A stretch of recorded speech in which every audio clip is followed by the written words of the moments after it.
I'm Zach Snyder. And I'm Aden Matthews. And welcome back to another YouTube podcast. The one-stop shop for anything and everything related to YouTube. Do you realize that we have been saying that exact opening and that exact phrase for over a year now? Over a year? That's pretty crazy. Yeah. If we want to go back to episode 0, which originally aired on August 13th, 2017, or if you want to do episode 1, which came out a week later on August 20th, it's September 3rd now. We've been doing this show for a year. That same opening, that same little one-stop shop for everything YouTube. Like, it's just, whoa. Like, that's crazy. Super crazy. A year has gone by. It is pretty crazy. It's nuts. That year went by really fast. Not gonna lie. Insanely fast. It's insane. Yeah. Yeah. and now we managed to continue doing it through that year. This has been I've done 3 podcasts in the span of my YouTube career. One of them I've done longer, technically. It's gone through 2 reincarnations, but this one I consider the most successful one. Just because it's been the most consistent. It actually has a goal, and it delivers information that people can actually use. Mm-hmm. And I think that's good. Yeah. Yeah, we've been doing one like every month, pretty much, at least one a month. Yeah. I think we've been going strong. I think maybe January we didn't have an episode out. According to Anchor, we did. Oh, did we? Maybe we did. Yeah. It went until halfway around May, June. We kind of had a little bit of and then we got back in July. Yeah. But aside from that small break, we've been fairly consistent with this, episode after episode. Granted, we've missed a couple of weeks, obviously. That's why we're at number 27 and not, 30. 50 something. 50 something. So haven't done it every week. But for the most part, another YouTube podcast has been with you all for at least a year now. And shout out to everybody who's watched it from the beginning and all of our newcomers that have joined us since. We've gotten a lot of listeners in here, and it's cool to see that like this all started from nothing, and here we are a year later with all you people listening to hear us talk about YouTube and to ramble on for hours and hours on it every week. Yeah, it's pretty awesome. We do appreciate you guys, and we hope that we'll never say that enough, because the goal here is to talk about YouTube and hopefully give you guys information and talk about our journeys. But we do appreciate you a lot, and we want to take a little time here at the beginning to let you guys know that. But also, the fact that we've been doing this for a year is kind of goes into our main topic. Yep. Little throwback to episode 1, where episode 1 was how to survive your first month on YouTube. We figured, hey, there might have been somebody who actually started their channel at the beginning of this podcast, and that channel is probably a year old now. So this time, we're going to talk about how to survive your first year on YouTube. So we're going to be covering the beginning months, sort of the later period, toward the end of the year, how to transition yourself to year 2, all this wonderful stuff.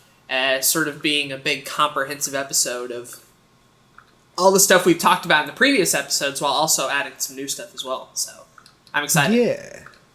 Should be pretty good. You didn't say the word. Should be pretty good. Just good. Nothing. Pretty good. No other adjective. No other adjective I can think of. No other adjective that doesn't make any sense. Yeah. I'm trying to transition myself into that end of those 2 months that I said I would stop using that particular word. It's getting to the end of those 2 months. So, the forbidden word, I used it earlier today a few times. And I think it's time. You're gonna put it to rest. You're gonna let the meme die. We'll see. We'll see what happens. At least on this podcast, we'll see what happens. You can't help movie night. Movie night's just gonna be filled with it. I'm okay with that. I'm completely okay with that. And once we get to the comment sections, unfortunately, it'll come back up again. it'll come back up again. I But feel you. yeah. But first, as everybody's favorite section, of the podcast has to come first. Mm-hmm. We have to go into your week on YouTube trademark. Oh boy. Yep. Everybody's favorite section. It's an actual week this time, not just 2 days. It's actually been a week since we recorded the last episode.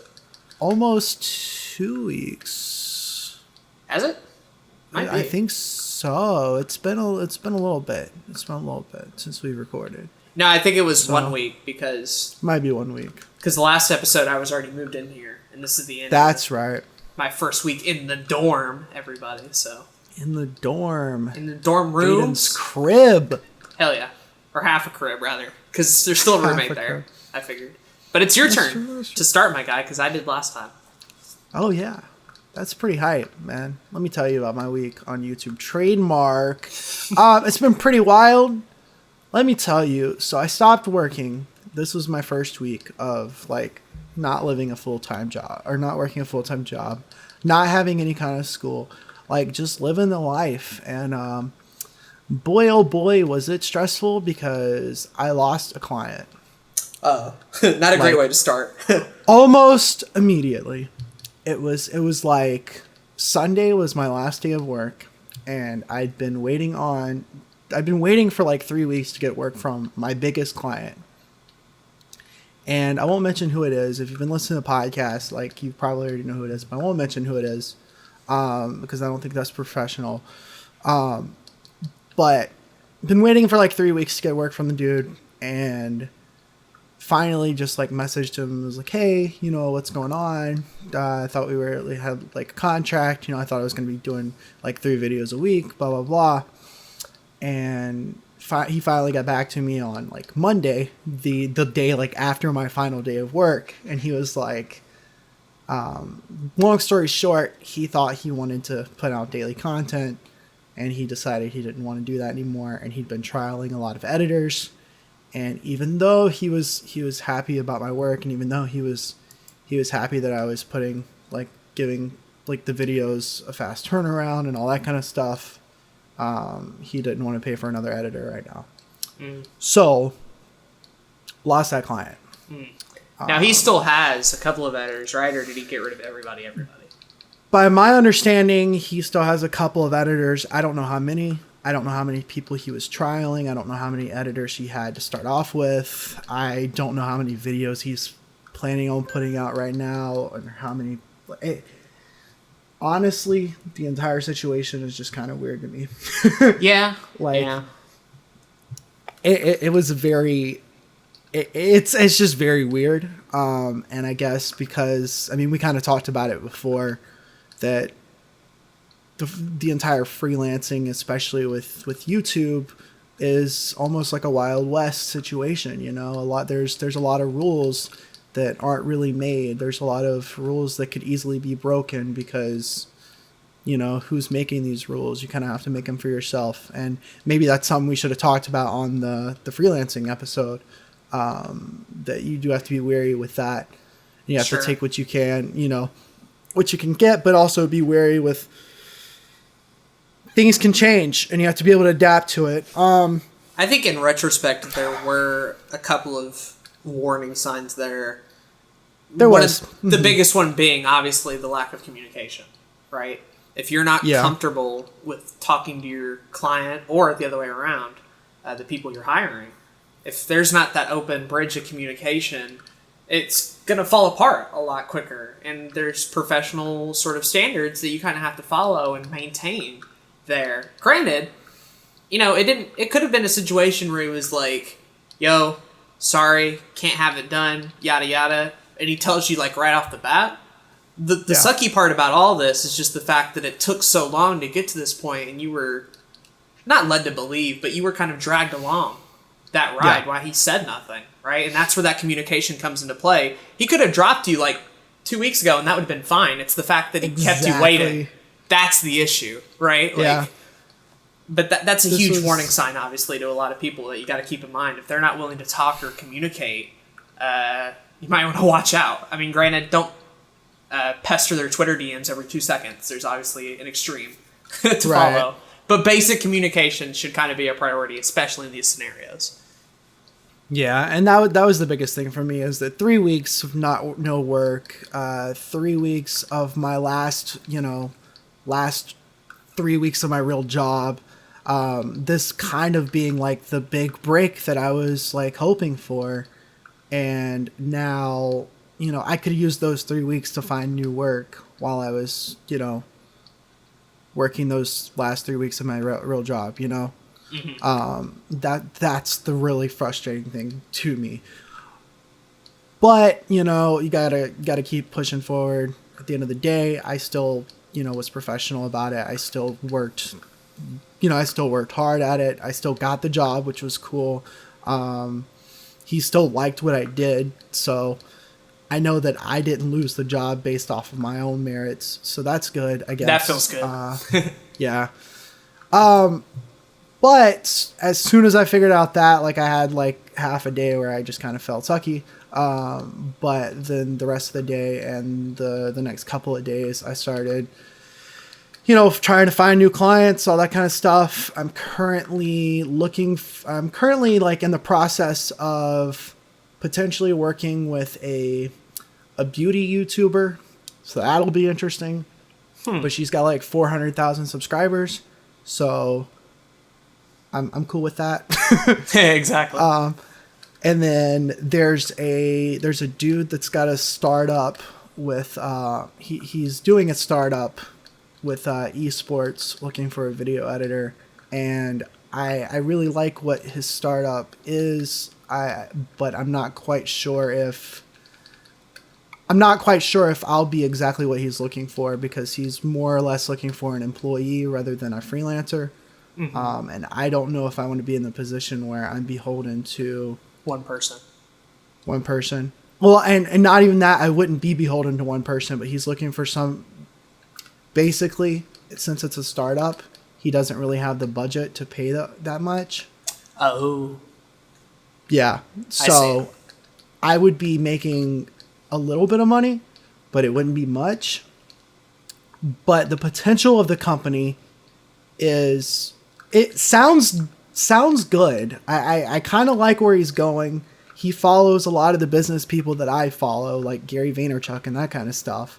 So like, I think he's got his head on his shoulders, and I think he could go places with this. My problem is, I don't know if I want to stick around in this company as an employee for 3, 4, 5 years. Waiting to for see it to where get it goes big. Places. Waiting for it to go big, while I'm trying to build my own stuff.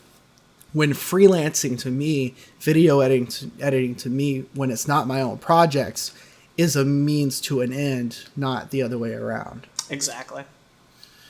So I honestly feel like I wouldn't be doing him I'd feel like I would be doing him a disservice if I took that job. Fair enough. And that's something I guess we might have could have mentioned in the freelance episode as well, is knowing your own limits, right? And what you can and can't do, basically. People with infinite time have a lot more resources to go ahead and do a lot of different things for a lot of different people. Mm-hmm. Others, maybe not so much, especially if you have college and a job on top of that, and you're trying to do like freelancing as a side hustle thing. You can't tackle every big project in the world as much as you would like to. Knowing what you want, I think, is very important to help you decide like which opportunities you could take and which ones aren't worth it in the end. You kind of have to know yourself first. Absolutely. Before you can get into that. Yeah. But I still applied for it, and I still did an interview with him, and if he wants me, then I'll make a decision at that point.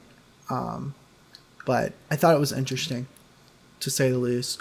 Other than that, freelance stuff aside, I got back on Instagram, started grinding over there, started putting out posts and stuff like that. Kind of figured out what I want my content strategy to be over there a little bit. I'm not doing Instagram TV stuff at the moment just because I don't feel like it. Fair enough. Was thinking about that recently, and I was like, I just don't want to do that right now, so I'm not going to do it. Doing the live streaming stuff, having a lot of fun doing that. You beat Doom, finally. I did. Yeah. It took me like 3.5 months because When did you start Doom? When did you... I think it was like the middle of May. Oh, nice. Yeah. That's so nice. way too long. It wouldn't have taken as long had I just streamed more often. Sure, but, and that was in the middle of a transition period too when you were doing all that. Definitely. Makes sense. But it's a fun game. Excited to do that. Trying to make this section a little shorter, so streaming more, exciting. Started streaming Binding of Isaac again.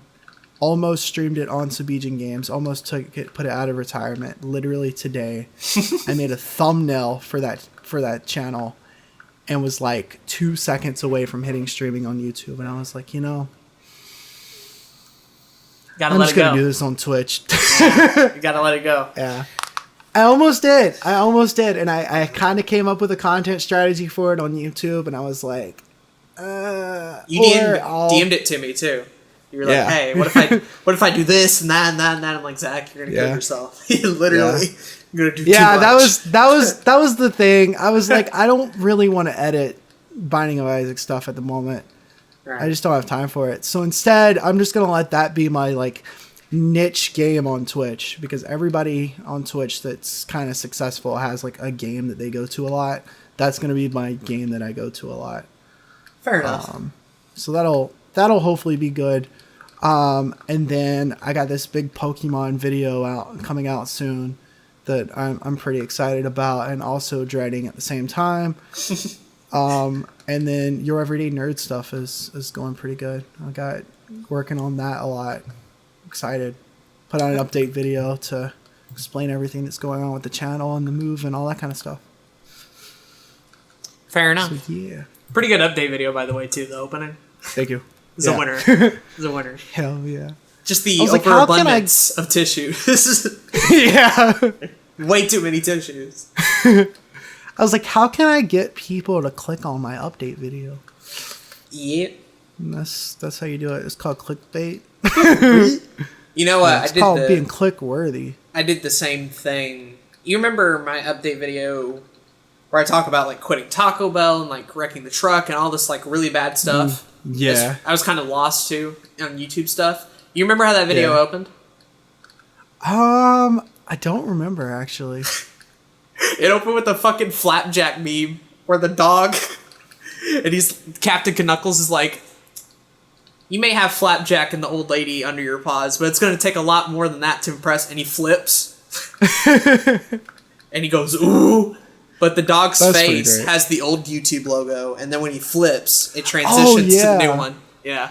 That's pretty great. Because I got my channel art redone in that time. And I'm like, yeah, this is how we're going to open this really dark, depressing channel update video. Let's just fucking throw a Flapjack meme in there to hook him in. So that's what I did. That's pretty great. Right. So I understand. You gotta reel them in somehow. Hell yeah. Yeah. No, I'm excited about the new content strategy. Basically, it comes down to I don't want to be YouTube's bitch, and I think that like we talked a lot about the niche versus variety thing, and I think the way that like, my channel is heading, that it's allowed me to make YouTube my bitch instead, and so. That's hot. That's the plan. I know. I know. I'm turned on. Oh boy. Gee willikers, my guy. I'm excited. Yeah. Is that your week? That's my week. I've thought about quitting YouTube like 20 times this week. But nice. Other than that, other than thinking about quitting YouTube or killing myself, it's been a great week. Well, that's how you know you're doing it right. Exactly. That's how I'm seeing it. Yeah. Adversity, man. If you're not wanting to kill yourself at least once every week, you're not doing it correctly. That's how I see it. I'm glad we're on the same page. Yeah. 100%. So, my week on YouTube trademark has nothing to do with YouTube at all. Oh yeah. But rather, instead, the not so fun and somewhat a little bit depressing. How to live with yourself alone for multiple hours in the day. That's been my week, honestly. Not a fun topic. Not one that really gets people going. Not something you make a thumbnail about or really entice people with, but just a sad reality that we all at some point have to deal with just ourselves alone in a room for multiple hours of the day. And of course, well, I think that's all I have to talk about. So I'm just going to speak my truth for a little bit because that's all I have, pretty much. Zach has obviously been dealing with this now that he's not working anymore, and I've had to deal with it this entire week, being that I have literally been in a college dorm living on campus for just a couple of days because I went back this weekend, this Labor Day weekend, and that was super fun. But man, Monday through Friday was a slog. It was a real slog. Especially when you don't know anybody and you don't have any connections to people and you're in a new place for the first time and you can't run back home immediately. Things get very scary very quickly. And you kind of have to... At least what's helped me a lot is trying a lot of new things that seem scary and just pushing through it so I'm not stuck in my room all day watching YouTube videos, which is the safe thing to do, and it's what I want to do. But I know if I just continue to do that all day and not go out and not see things and not walk around and not go to the cafeteria and not get my parking pass and all that sort of stuff, man, I'm just going to sit here and I'm going to get depressed real quick. And I've been trying to fight that for the past week, and that has been really tough, especially considering I've lived with my family like all my life, and they're all still living together because Ethan hasn't gone out to a main college yet. He's still at a community college and everything. And they're moving back to their old house and all this sort of stuff, and it's just been like, here I am, alone still. Not entirely. I mean, there's people on Discord, and my roommate is sometimes nice to talk to when he doesn't have his friends over and he's not doing things. But for the most part, it's just been like, how can I live with myself for 5 days and not go crazy? And that's a challenge, to say the least. Yeah, no, I completely understand you. I think that that's something important that people need to realize as creators and as YouTubers, because that's something I didn't mention in my YouTube week. But this past week, not going anywhere. I think I went to the store once early this week. It's crazy because a lot of this week I kind of just sat there depressed. I'm not gonna lie. I just kind of sat there depressed, and I had to actively force myself. Like Saturday, it was around Friday, Saturday. I was like, okay, I've got to get up and start doing things, or this is not going to work. Right. Because this is sucking, and I was like, why is this sucking? This is exactly what I want. I want to be able to like I'm literally doing exactly what I want to do now. I just got to like, so like Sunday and Monday's been great because I've just been working, and that's what I found does the best is I just got to fill the hours with exactly what I want to do. And if I'm tired, I can go to sleep, but I just got to actively be doing, which does wonders. Sure. That's what's been helping me, honestly. Doing things like finding out where the bookstore is because I need to get my books, finding out where to get my parking pass, going out to eat to the cafeteria every day, even if I don't want to, because literally that's another 30 minutes of time I can spend at least walking, at least keeping my mind occupied, getting some food, anything, but sitting in this room for another fucking hour, you know? And I feel you in the same way too. Like, I wanted this so bad. I really wanted to have an actual college experience and not to live at home and do this fake community college nonsense where I'm just pretty much doing high school work at a different building, driving back home like it's every other day, all this other stuff. I wanted to finally live out in a dorm and be by myself and be independent and do all these things that people like Gary Vee talk about of like going out there and really living for yourself. But man, that can be hard if you've never done it before. And if you rely on other people as much as I do, it is very tough, and I sympathize so much more with all those people who are living through that and who are struggling through that. And granted, some people have an easier time. Some people can't wait to move out because they're in an abusive scenario and they're finally free to do whatever they want, and that's cool. I lived a good life, frankly, a very good life. My childhood was good, middle school was good, high school was good, and now to like be by yourself can be almost scary. But like Zach said, getting out and doing things that seems scary and new has been my best sort of antidote to be like, okay, I can keep my mind occupied and try new things and do the stuff that I never got to do before. That's what's keeping me sane at the moment right now. So that's fun. That's good. Yeah. Not exactly a YouTube related topic, but the only reason I bring that up is I haven't been doing a whole lot of YouTube anything, just because college, and hopefully doing more of that will help me as well. But that's essentially been my week. Not exactly again, an entertaining topic, but I figured I'd just go ahead and throw it out there because it's been on my mind. No, every day. I'm glad you brought it up because, I mean, I didn't bring it up for my thing, but I've been going through the same thing. So, I completely understand. It's hard. It's really hard. Right. Yeah. Yeah, I've been trying to focus on like trying to be happy, which sounds really dumb, but it's like the like main goal for every single human being on planet Earth.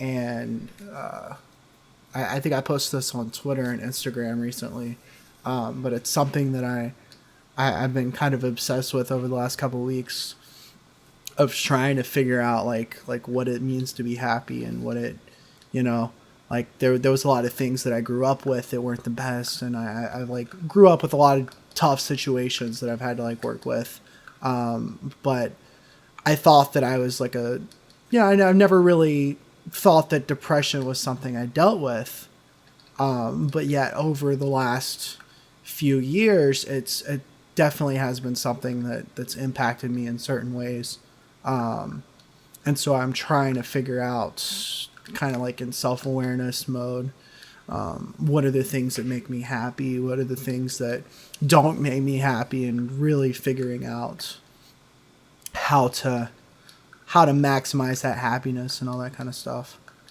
Sure. And, I think we all... It's weird. I think we all struggle with some form of depression.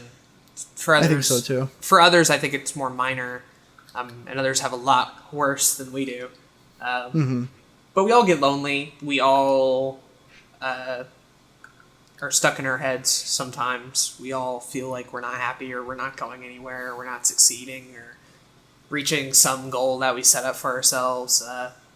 Imagine a lot of people are feeling that now, especially with their New Year's resolutions. And it's like, it's almost the end of the year. And here we go. All those resolutions in January. And here we are. Yeah.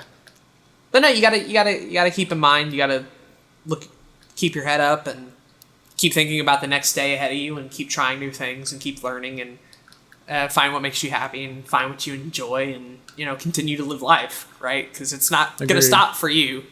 You got to keep trudging along. You got to keep living each day to your fullest, and improving. Essentially, it was the same before, and it's the same now, pretty much. So I don't know. And then again, like I have people to help, people on Discord, my family. Obviously, it was so good to finally see them this weekend. That felt such like a recharge, like a nice refresh of being like, oh, thank God, what I'm used to, the normal, right? Yeah. None of this weird waiting around. I can just watch TV with other people in the room, and that's fun, and that's incredible. And that helped me a ton as well, knowing that I'm only 2 hours away and I could go back whenever I need to. So it's cool. It's great. That's good. So it's weird. I didn't realize until over the last couple of months how much I rely on being around people. Yeah. Like I've always been an introvert, but I realized a few years ago that I also had like traits of being an extrovert as well. But I didn't realize until recently how much I do rely on being around people. And it's been like, it sucks not being around people a lot. It sucks. Definitely. Yeah. But, like I said, I found that the thing that makes me happy the most is creating and working on the things that I love doing, which is making videos and editing and doing all the stuff that I'm doing for the YouTube and Twitch and all this kind of stuff. And so I'm just kind of doing as much of that as I can, and that's working. So yeah, it's a good thing. That's what I want to do. Exactly. You figured that part out. Like, you just got to do it, essentially. Exactly. Yeah. It's also a good thing that that's what I'm trying to pay my bills. Oh, yeah. So that's now working some office job and you're depressed. Like, that's the one. That would suck. That's the 1-2 punch right there.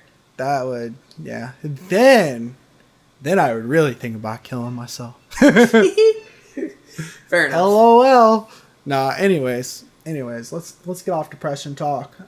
Yeah. Because then I get really depressed, and let me tell you, depression is no funny topic. Except for when it is. Except when it is. Exactly. But that's all I had anyway. So I talk to this girl on Snapchat occasionally, and it was I was talking about her something randomly earlier, and she sent me the message yeet earlier, and I didn't know how to respond. So I just sent sket it, and then you said it. You said the word. It's over.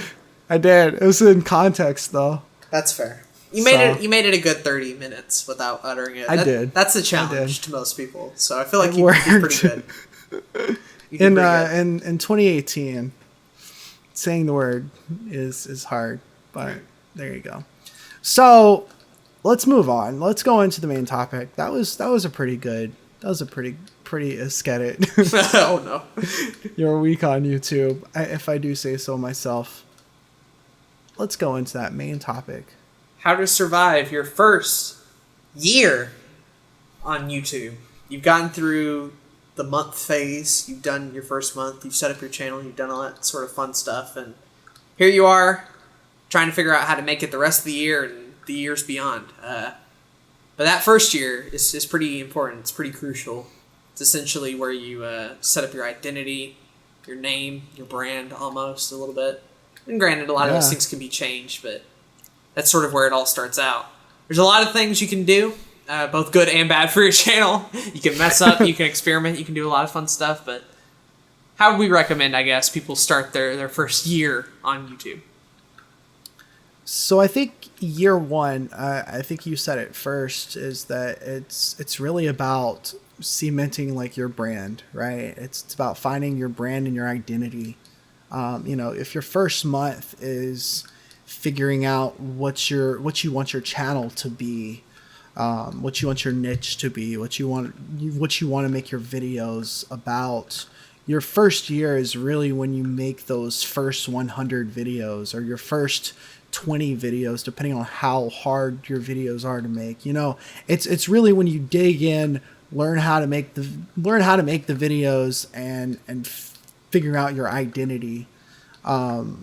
You're not necessarily gonna figure out your style 100%. You're not necessarily gonna figure out your identity 100%. But this is kind of the foundation, rather, I think. Where you build everything on top of that, pretty much? I think so. Okay. That makes sense for the most part. Spend your first month sort of trying out a bunch of things and spending the next 11 executing on those things, essentially. Yeah. Trying out all this sort of stuff. This is also a good time, I think, too, to figure out your process, at least creatively. How you make videos, how you edit, how you film, all that sort of stuff. Because when you learn that process, you're able to sort of shorten it down and minimize it, which can give you more time to either produce more of the same video or, alternatively, work toward those bigger projects and bigger milestones. But you're never going to do that if you don't start making videos and you don't sort of find out what your process is and work toward it. And a lot of people spend that first year not doing much, either mostly out of fear, I find. I agree. Mm-hmm. People are afraid to upload. Well, let me ask you, your first year of YouTube, and not necessarily of Blue Couch Productions, but your first year of YouTube in general, of making videos on YouTube, What did you do? Shoot. Do you remember? Uh, And maybe there's some things that you did that you think that the audience should learn, and maybe there's some things that you did that you don't think the audience should do. so I made Mr. Mario 952 as a way to comment before anything, right? Right. So I made that channel with the intention of commenting rather than making stuff at the time.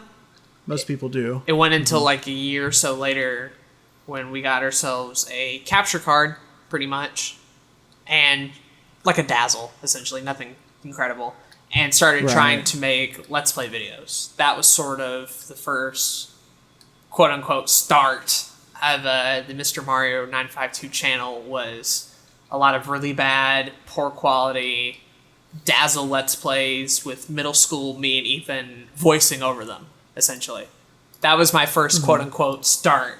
And even then, it didn't last long because we got fed up with the equipment. It wasn't fun to do. Our voices weren't good at all. We never finished a series. I don't even know if we posted more than 3 videos. So as soon as I began, I essentially crashed down. But you got to keep in mind, too, YouTube was at a different time.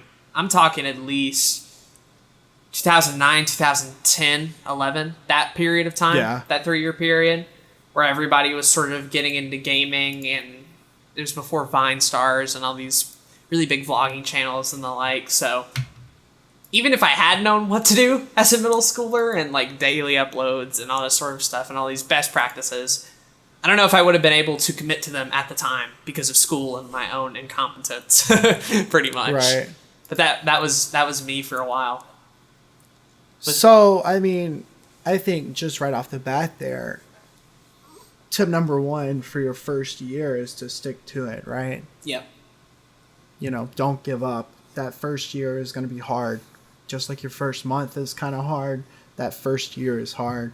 It takes a lot to get through it. You're going to have a lot of technical difficulties, like you with the capture card. You're going to have a lot of difficulties with, you know, getting feedback from different people, and maybe you're not getting constructive criticism. Maybe you're getting the haters.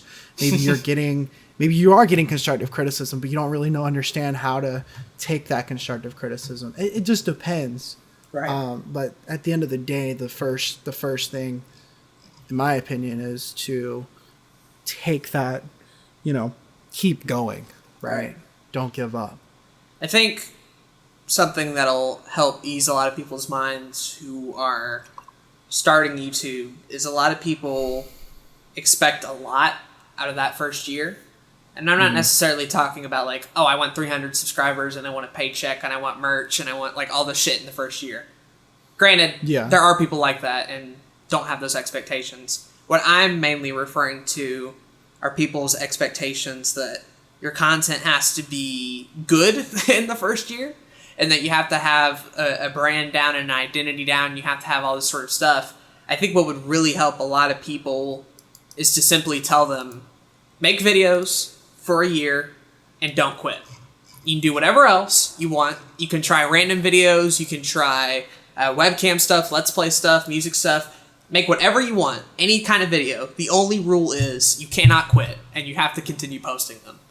I feel like if you tell people that, then they'll just continue to make, and they won't have all these expectations of like, oh, I got to make sure people are commenting, or oh, I got to make sure people are seeing my videos, or oh, I got to, you know, we have all these little things that can get into people's heads, and people think they have to do a lot more than they have to.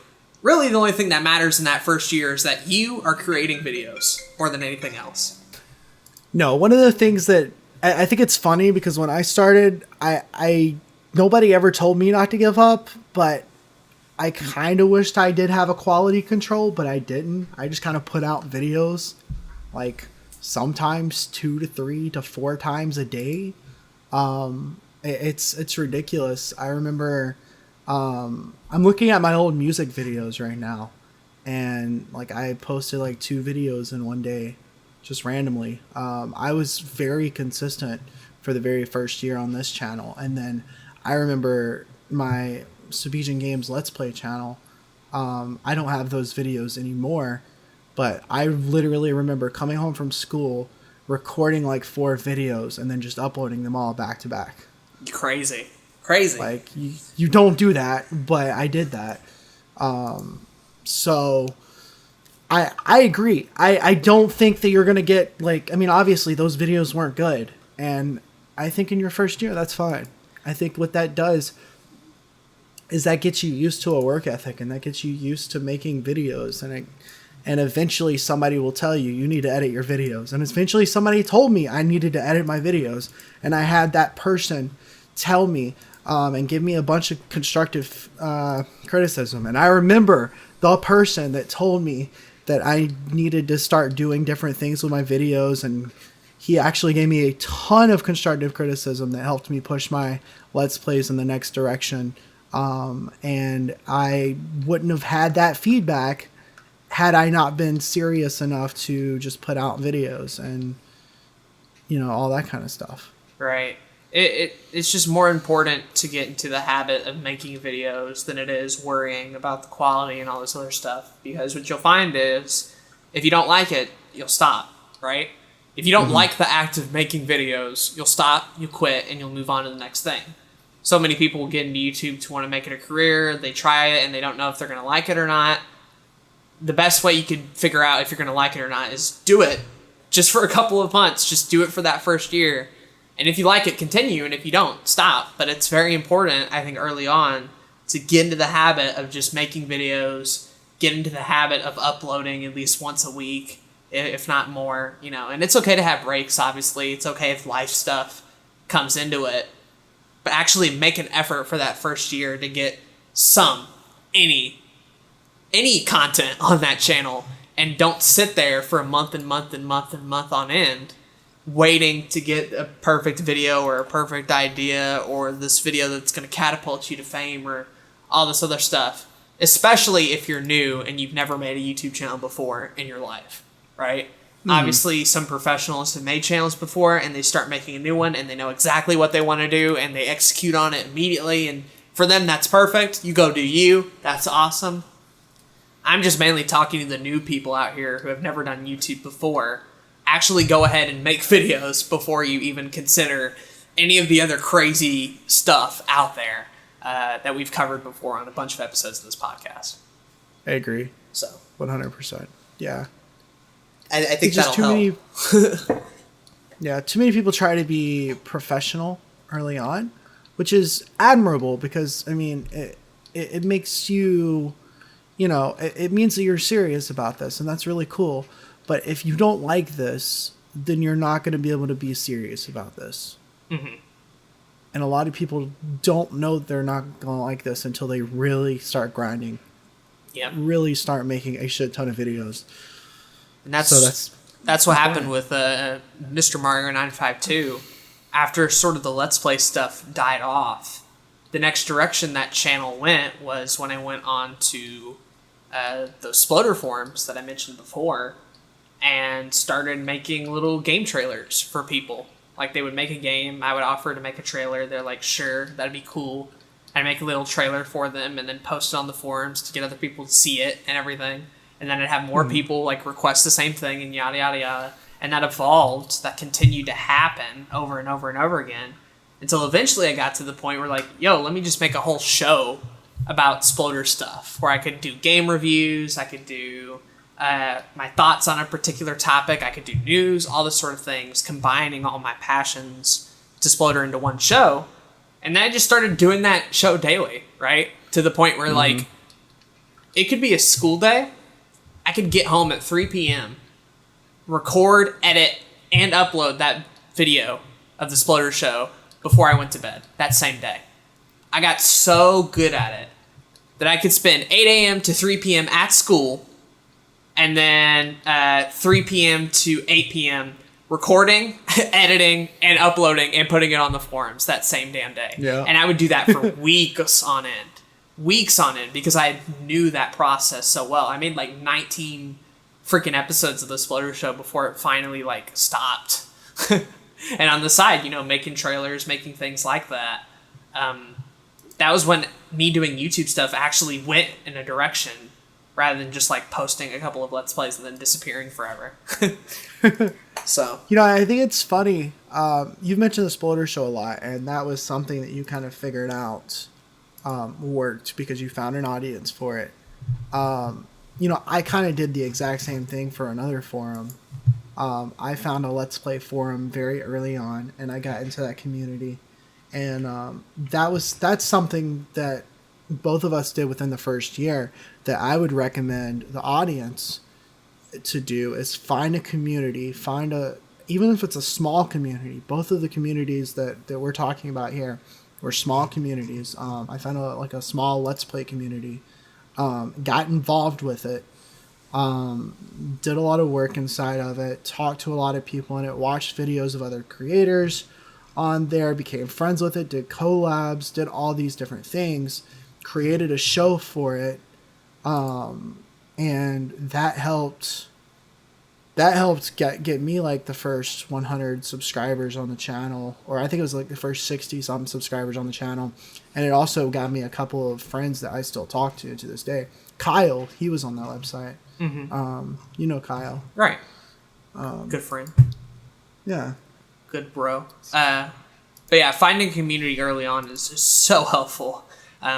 Not only just to have people there who can watch your own videos, but to sort of gain advice and gain tips and learn how to do the thing you're doing, but better. Because chances are, if you're in a community, there are people who have been doing this for a very long time in that community who can offer some form of help, some form of encouragement, get you involved in other projects, help you network even, if you find the right people. And that experience, especially when starting out, is just super, super valuable.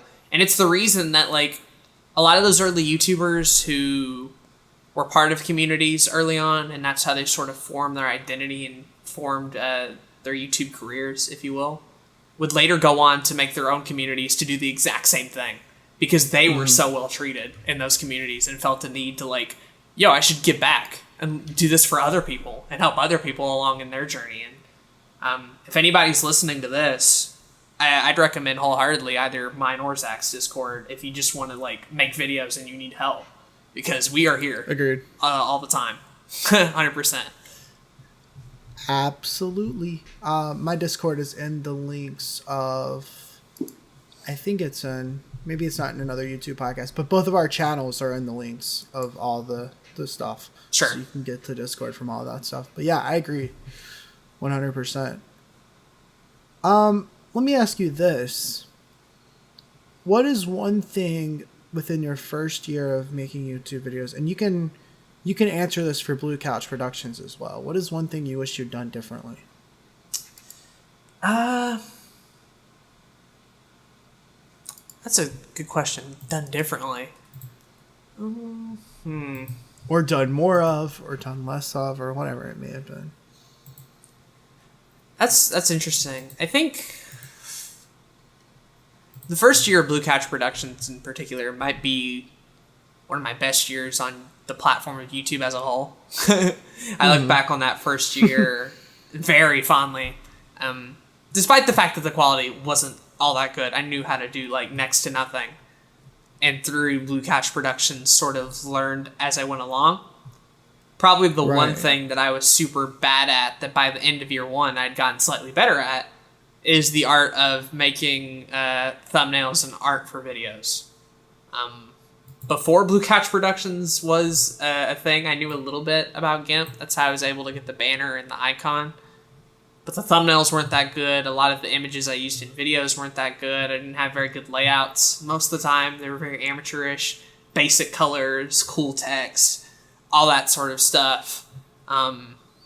If I had that knowledge about, like, how to properly make thumbnails and properly make art for videos that early on as well, I probably could have done a little bit better as far as that stuff is concerned. But I mean, at the same time, it was cool learning that as I went along. And that was just a great experience in general. But that's probably one of the things I look back on that first year and been like, this is a bit rough, to say the least. I could probably think of more, but that's the thing sticking out to me right now. Okay. What about you? So my first year of YouTube, I jumped into so I've said this before, but I started doing music stuff, but then I had an idea for Nintendo the History, started the gaming channel, and then did an episode of Nintendo the History, did a bunch of other small series related to that Let's Play forum website, and then did some other like small gaming related series. And instead of keeping with all those series, I leaned heavily towards Let's Plays. And I wished I'd kept with all those series. Makes sense. I wished I had.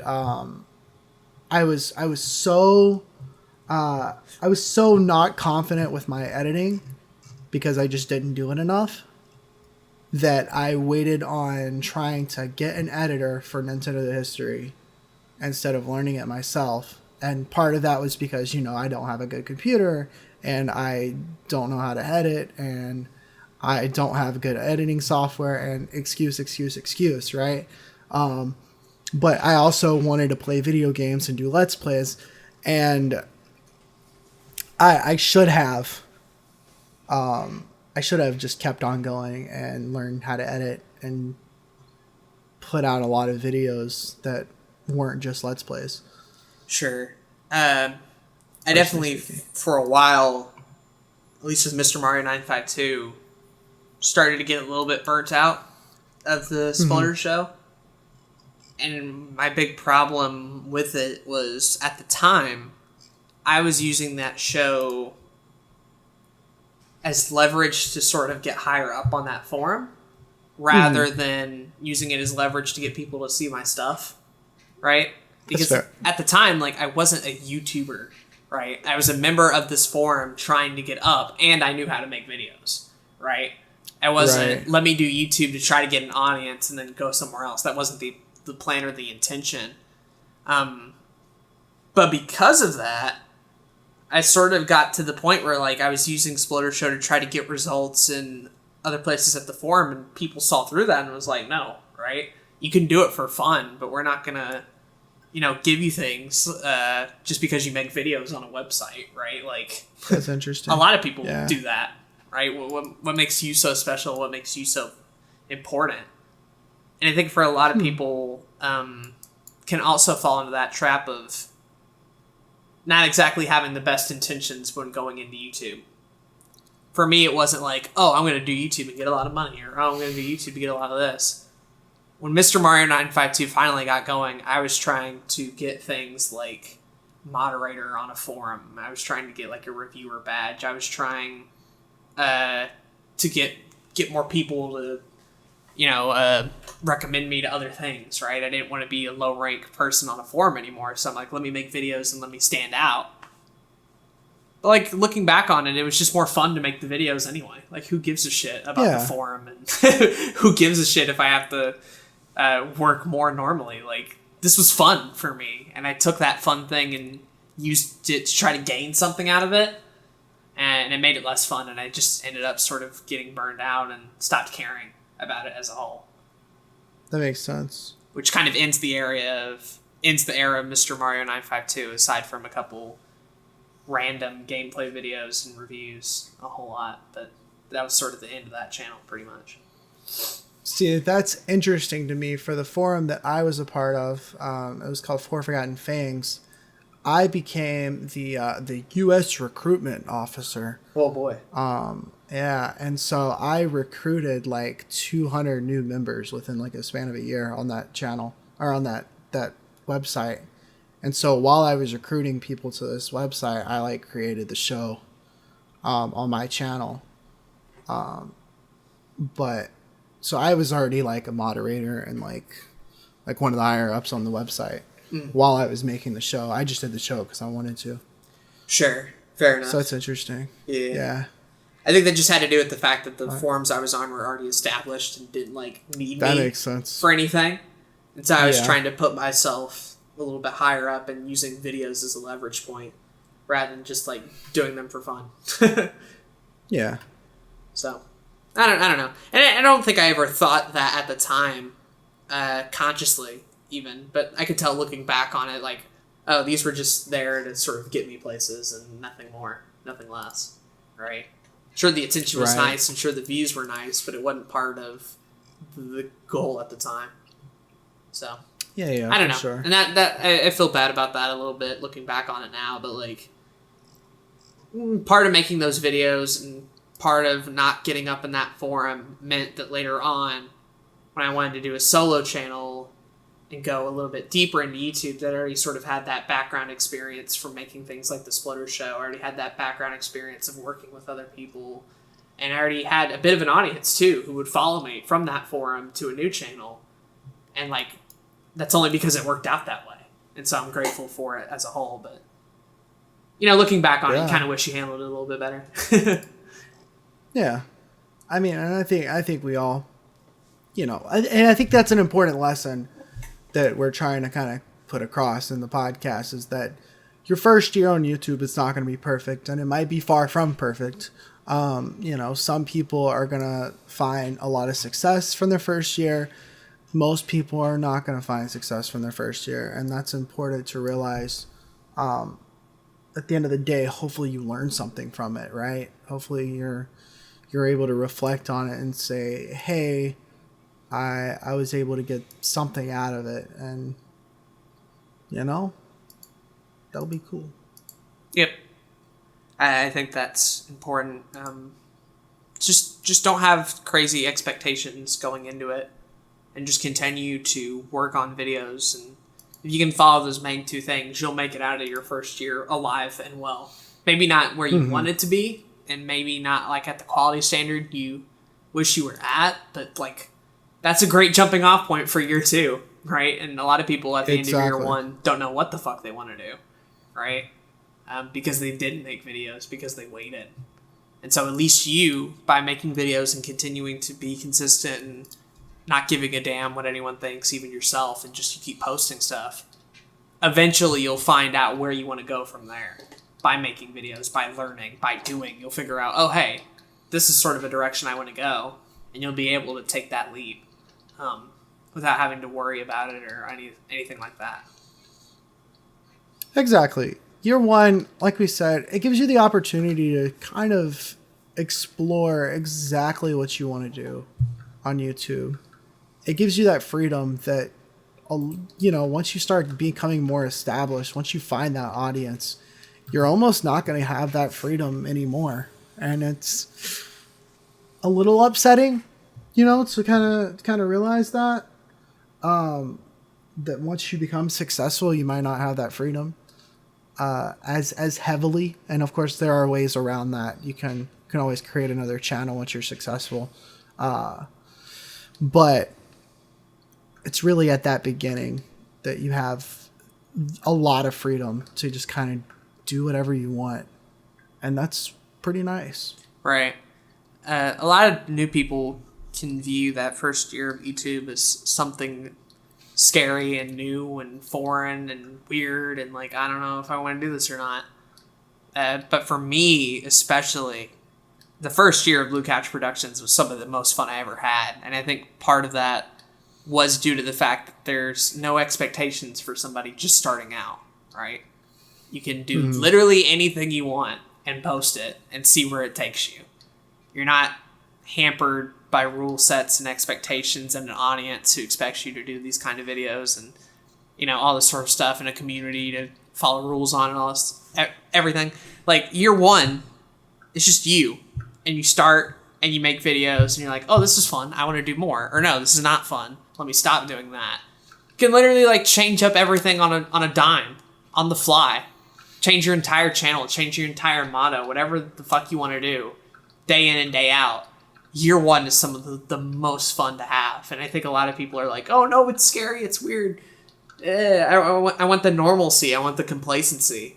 By the time you hit year two, you might not be wishing that anymore. Yeah. Yeah, and we'll probably do an entire episode on year two at some point. Right. Maybe when year two of this podcast is. But you know, year two, you're definitely, especially once you find even a little bit of success, that's when you kind of figure out exactly what you want your content to be. And that's when experimentation almost kind of goes out the window a little bit. And that's when you kind of want to start buckling down a little bit more I know at least for me, we've talked a lot about in the last few episodes. My current channel is going niche. Like I'm about to like micro focus down on exactly what I'm doing. I went from anything goes to like I'm gonna have 3 series on the channel, and like that's it. And that's pretty nuts. And I'm working on making sure that it's something that I actually want to do, and not just something that I'm doing for the YouTube algorithm, of course. But if I was starting a brand new channel tomorrow, and if it was a year ago, when we started this podcast, it was me talking about how excited I was that I had the opportunity to do like literally anything. Yeah. Right. When Zach Snyder Productions was new, cool. We were all excited just in the Discord and even in the podcast itself. All this to say, if this is your first year of YouTube, take advantage of it and have a lot of fun, because it's a great time to be a YouTuber and to start fresh and to go all these fun and interesting places, right? Take advantage of that time. Enjoy that time. Have fun with that time. Continue to grow, continue to learn, continue to improve, and do whatever the hell you want. See where it takes you, right? Like you're not beholden to anybody. You can do literally whatever you want. It's only in those later years where you want to try to buckle down and do all the quote unquote series stuff. But in year 1, man, have fun. Have fun. Take advantage. Just don't quit. Please, please, please do not quit. Agreed. You can't grow a successful YouTube channel in a month. You can't grow a successful YouTube channel in 3 months. You can't, as much as you might want to believe what Logan Paul and Jake Paul lead you to believe, you can't grow a successful YouTube channel in 6 months. You might be able to make some kind of success happen in that amount of time, but if you're just starting out, if this is your first rodeo, if this is your first YouTube channel, you're gonna need to learn how to make videos. You're gonna need to learn what your style is, what your identity is, and that first year is where you figure it out. So quitting is not the way to go, and that's really the main focus of this topic. That's really the thing that we want you to focus on the most is not quitting. Just don't. Don't do it. I would rather you have one bad upload every day and have a total of 365 shitty videos for the whole year than you sitting there and not making anything. Me too. Yep. 100%. Or making 20 videos 1 month and then quitting for 3 months and then coming back the 4th and making like 3. Right? Like something. Anything. Like you got to put something down on the test. You got to circle in something, even if you don't know it, even if you didn't study, even if you don't feel confident, even if you feel sick to your stomach, even if you feel like, oh, I don't know about this. Pick A, B, C, or D, circle and go. Move on. Move on. Yeah. And even if you get it wrong, that's cool, because then you can learn from that mistake and continue to go forward. If you did get it right, that's cool too. There's many more moments like that coming up ahead to where you can learn new stuff and continue to get better. Exactly. I've made over 1,500 videos and probably closer to like 1,600 or 1,700 videos now, and I can promise you that like probably half of those are bad, like objectively awful. Like they're terrible, and I don't want you to watch them. Some of them are probably privated because of how bad they are. Some of them were deleted like 6 years ago because of how bad they were. Like, just make videos, like fucking upload them, do them. Literally, it doesn't take a lot of work, especially depending on the niche that you're doing. I know that like I said, I started with music and video games and music and Let's Plays back in high school as getting out of my sophomore year in high school and going into my junior year of high school. And I was extremely busy in high school. But just about every day coming home from school, I would like record myself playing something on trumpet or piano or guitar or whatever music thing I wanted to do. And then I would record myself playing like some video game, and I would just like upload both of those that day on like the 2 individual channels. And that would be my uploads for the day. And eventually I learned that I had to edit them. And, that's important to realize. And there's a lot of, and that's why we have the podcast. That's why you listen to all the episodes, do that too.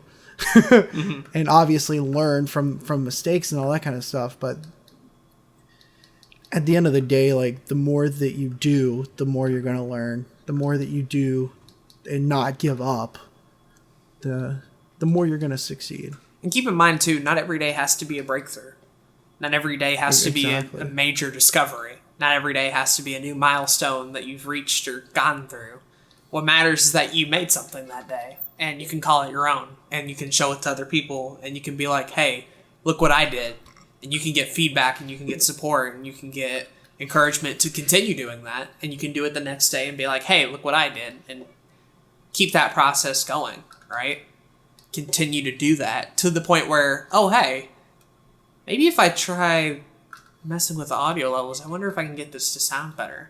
All right, like it all starts on like a hunch, basically.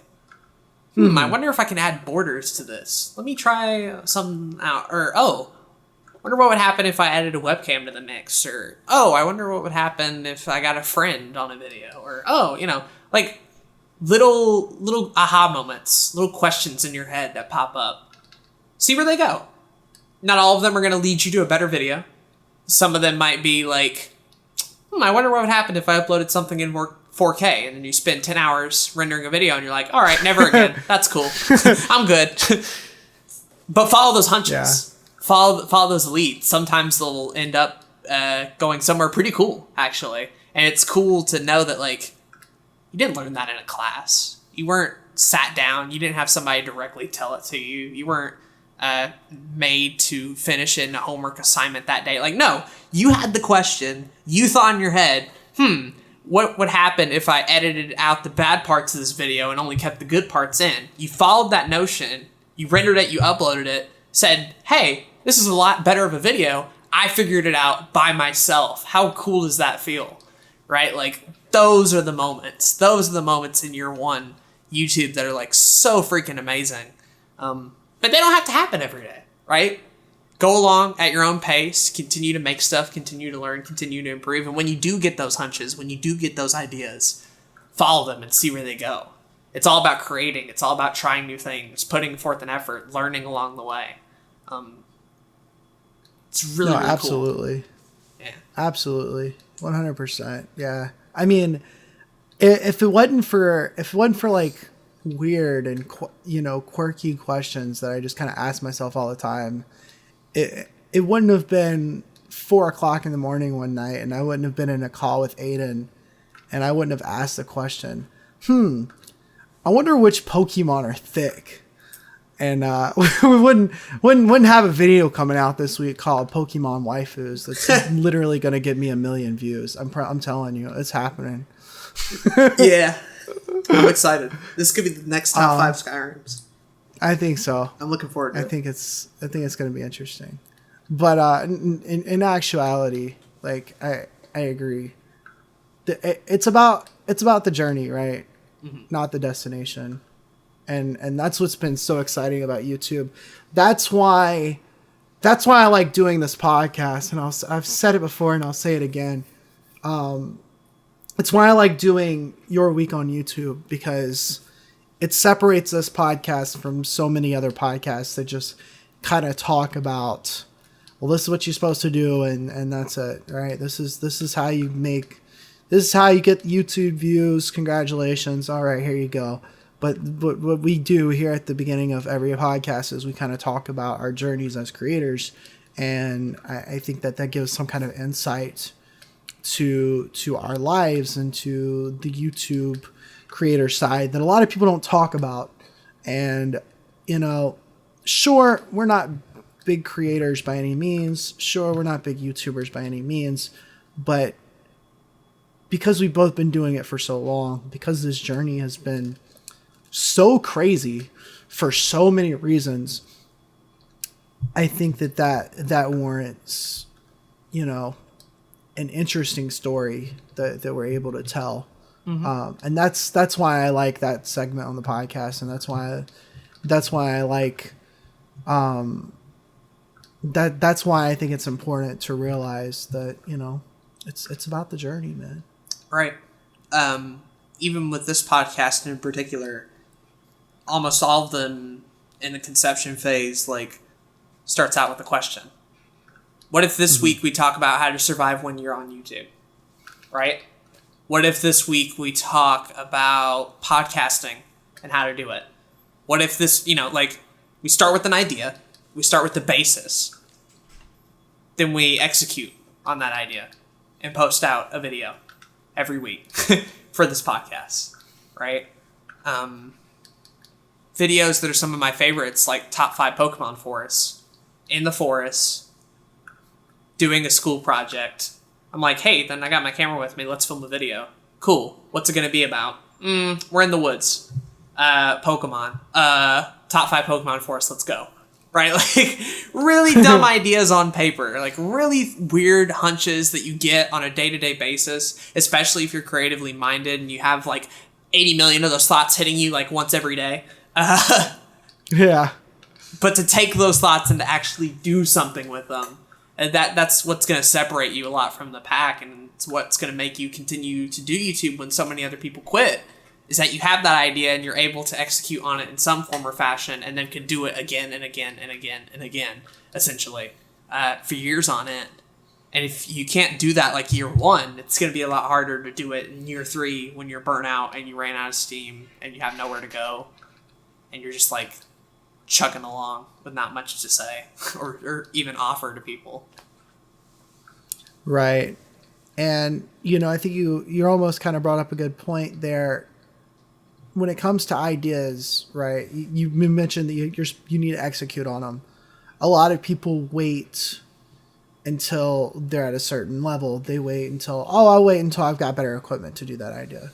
I'll wait until I'm better at editing to do that idea. I'll wait to do this thing. Here's the thing, right? You can always redo a video. Yep. You could wait till year 3 to redo that idea that you think is so good. That you really want to do it. You can always do that, but why not go ahead and do it now? Because that idea is so fresh in your head. I think that's one of the things I wished I'd done more in year 1. That's one of the things I wished I did more last year. Like, that's one of the things I'm like trying to do more of now, that when I have an idea, I want to execute on it immediately rather than waiting 3 years, 2 years, a couple months, you know, because so many people, they sit on ideas for way too long.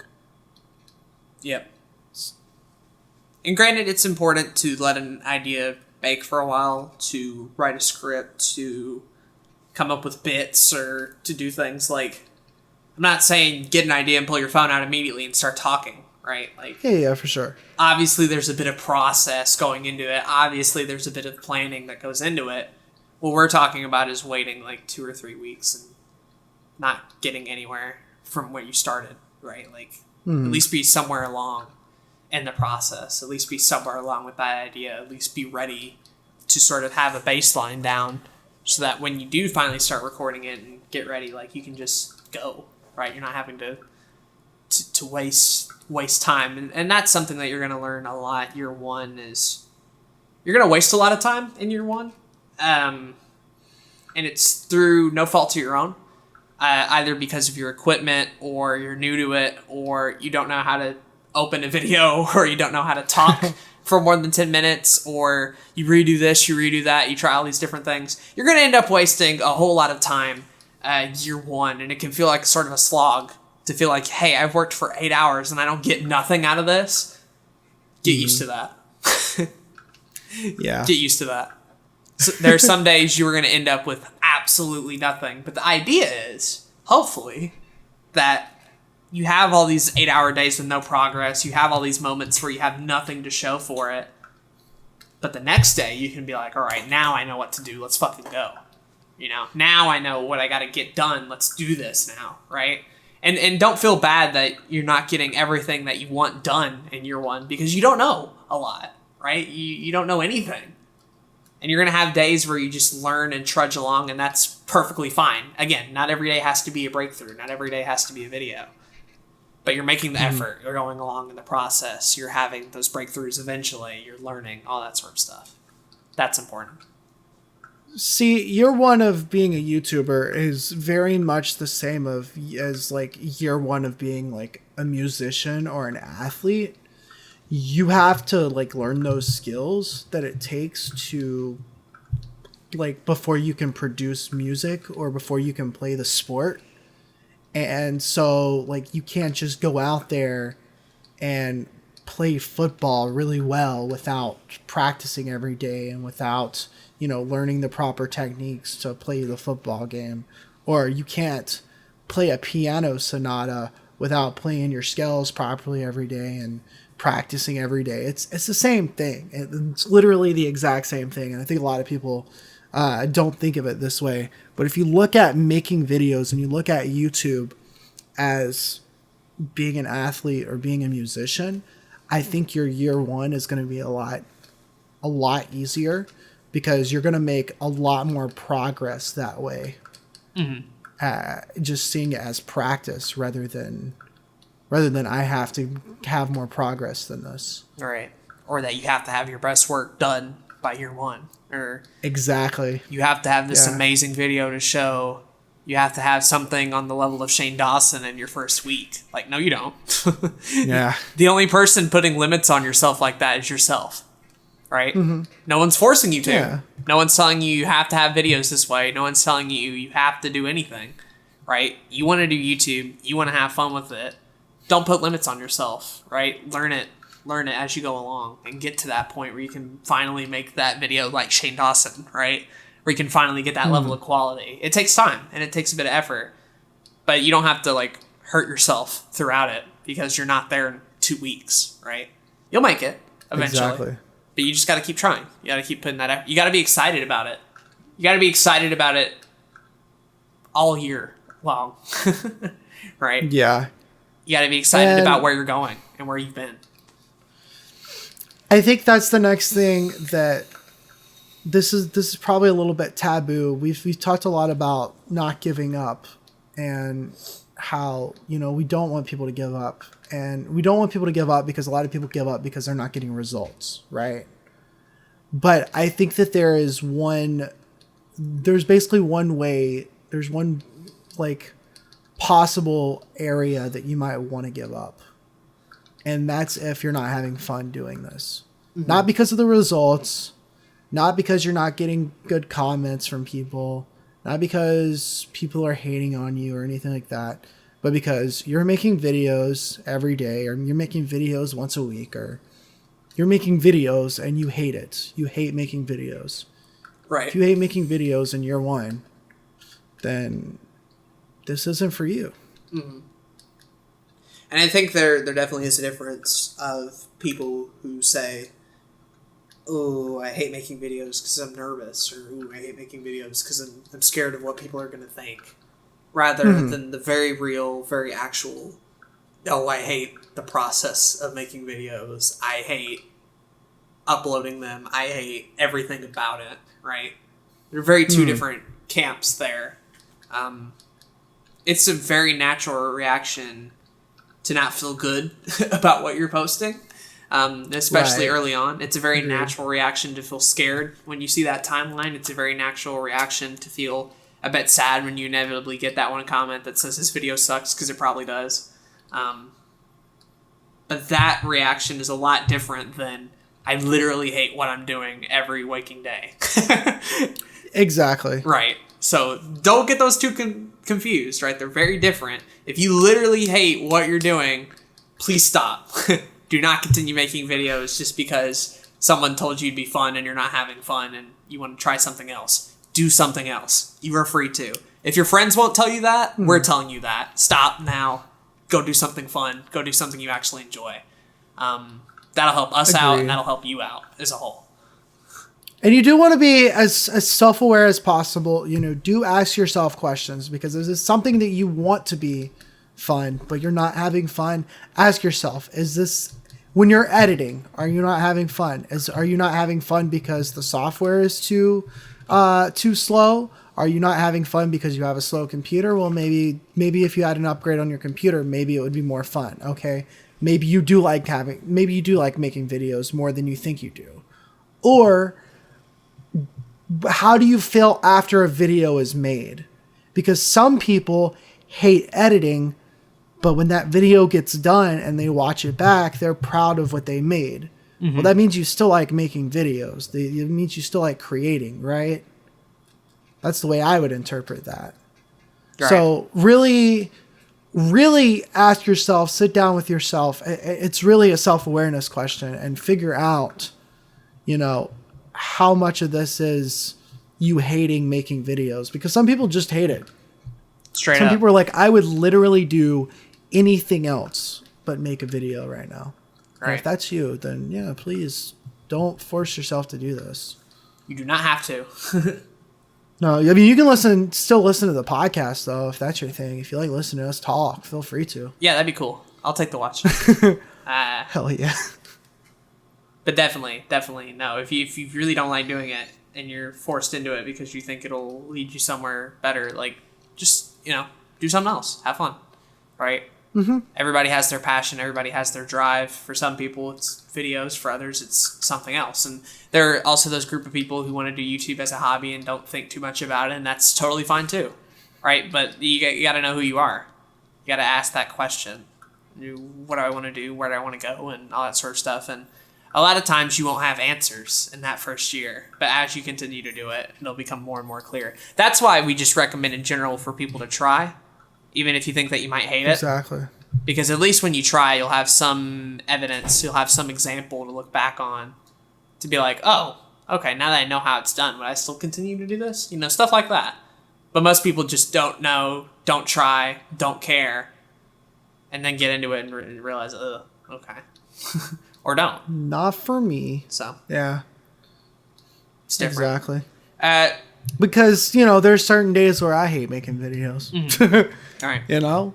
Like there's those days, but for the most part, like I love making videos. I wouldn't be doing it if I didn't love it. I wanted to go ahead and address some of the other common first year issues and stuff. Things that you're going to probably come across in one form or fashion. Mm-hmm. And so I'll just go ahead and mention one of them here. Chances are, if you're continuing to make videos, and you're not quitting, obviously, that's the first thing, you may end up sort of experiencing a little bit of burnout. And of course, some people have this a little bit later in like year 2 or year 3. Others might experience it like in that first month if they're really, really active and they keep doing it a lot. But burnout is, again, something very natural that happens to all of us. The important thing is how you deal with it, right? It's not necessarily Definitely. Like, oh, I'm having burnout. Oh no, I shouldn't be a YouTuber, yada yada. That's not necessarily the answer. The answer could just be like, take a break, right? Yeah, for sure. That sort of stuff. Breaks are important. Even if it's like a couple of weeks. Like, breaks are important. And because of the state of YouTube, and maybe even you've been successful after your first year, and you're even making a little bit of ad revenue or something like that, it can be hard to justify taking a break. But so many people have so many big YouTubers even have talked about how much they've been burned out from YouTube, and it's definitely important to take a break. Yep. You're going to experience it at some point, either in that first year or later on. And if that does happen, just know it's natural. We all experience it. Talk to people, take a break, take a little bit of time off, and then get back on the horse and get into it. Right? Don't let it take over. Don't let it ruin every aspect of what you make, all that sort of stuff. Yeah. But that's one thing first year people are probably going to experience in some form or another. Yeah, I think so. That happens. I guess another thing that first year people can often find that they'll have issues with is, we've kind of talked about it, is they don't think they're growing enough. All right. They'll do some self-reflections and they'll be like, I'm not where I'd like to be.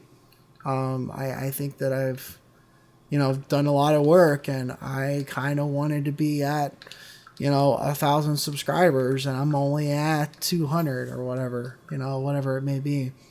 And I think that's natural. But like we said earlier, don't try to have any kind of expectations for year one. I think that's important. Especially when it comes to numbers. Yeah. I think your expectations for YouTube should rely solely on the content that you produce. What you can control. Exactly. What you can control and make, and what you can actually handle. And I guess another thing to keep in mind too, if you do have those expectations, be sure to at least measure it with the reality that you're currently living in, right? Like, oh, I expected to have really good videos by now. Well, you've only been doing them for 3 weeks, right? Or, oh, I expected to have 100 subs by now, and, well, you've only been doing it for a month, and you haven't marketed anything yet. Or, like, oh, I expected to have this many videos. Well, you had finals this week. Like, expectations versus reality is a very real thing, and a lot of people will have the crazy expectations, but not measure that with the life that they're currently living and what they have been living, right? You got to take reality into account and what you're living through every day, and realize that, oh, some of these expectations are really crazy to reach, and sometimes you'll be like, oh, I can reach these expectations, no problem. And you gotta keep that in mind.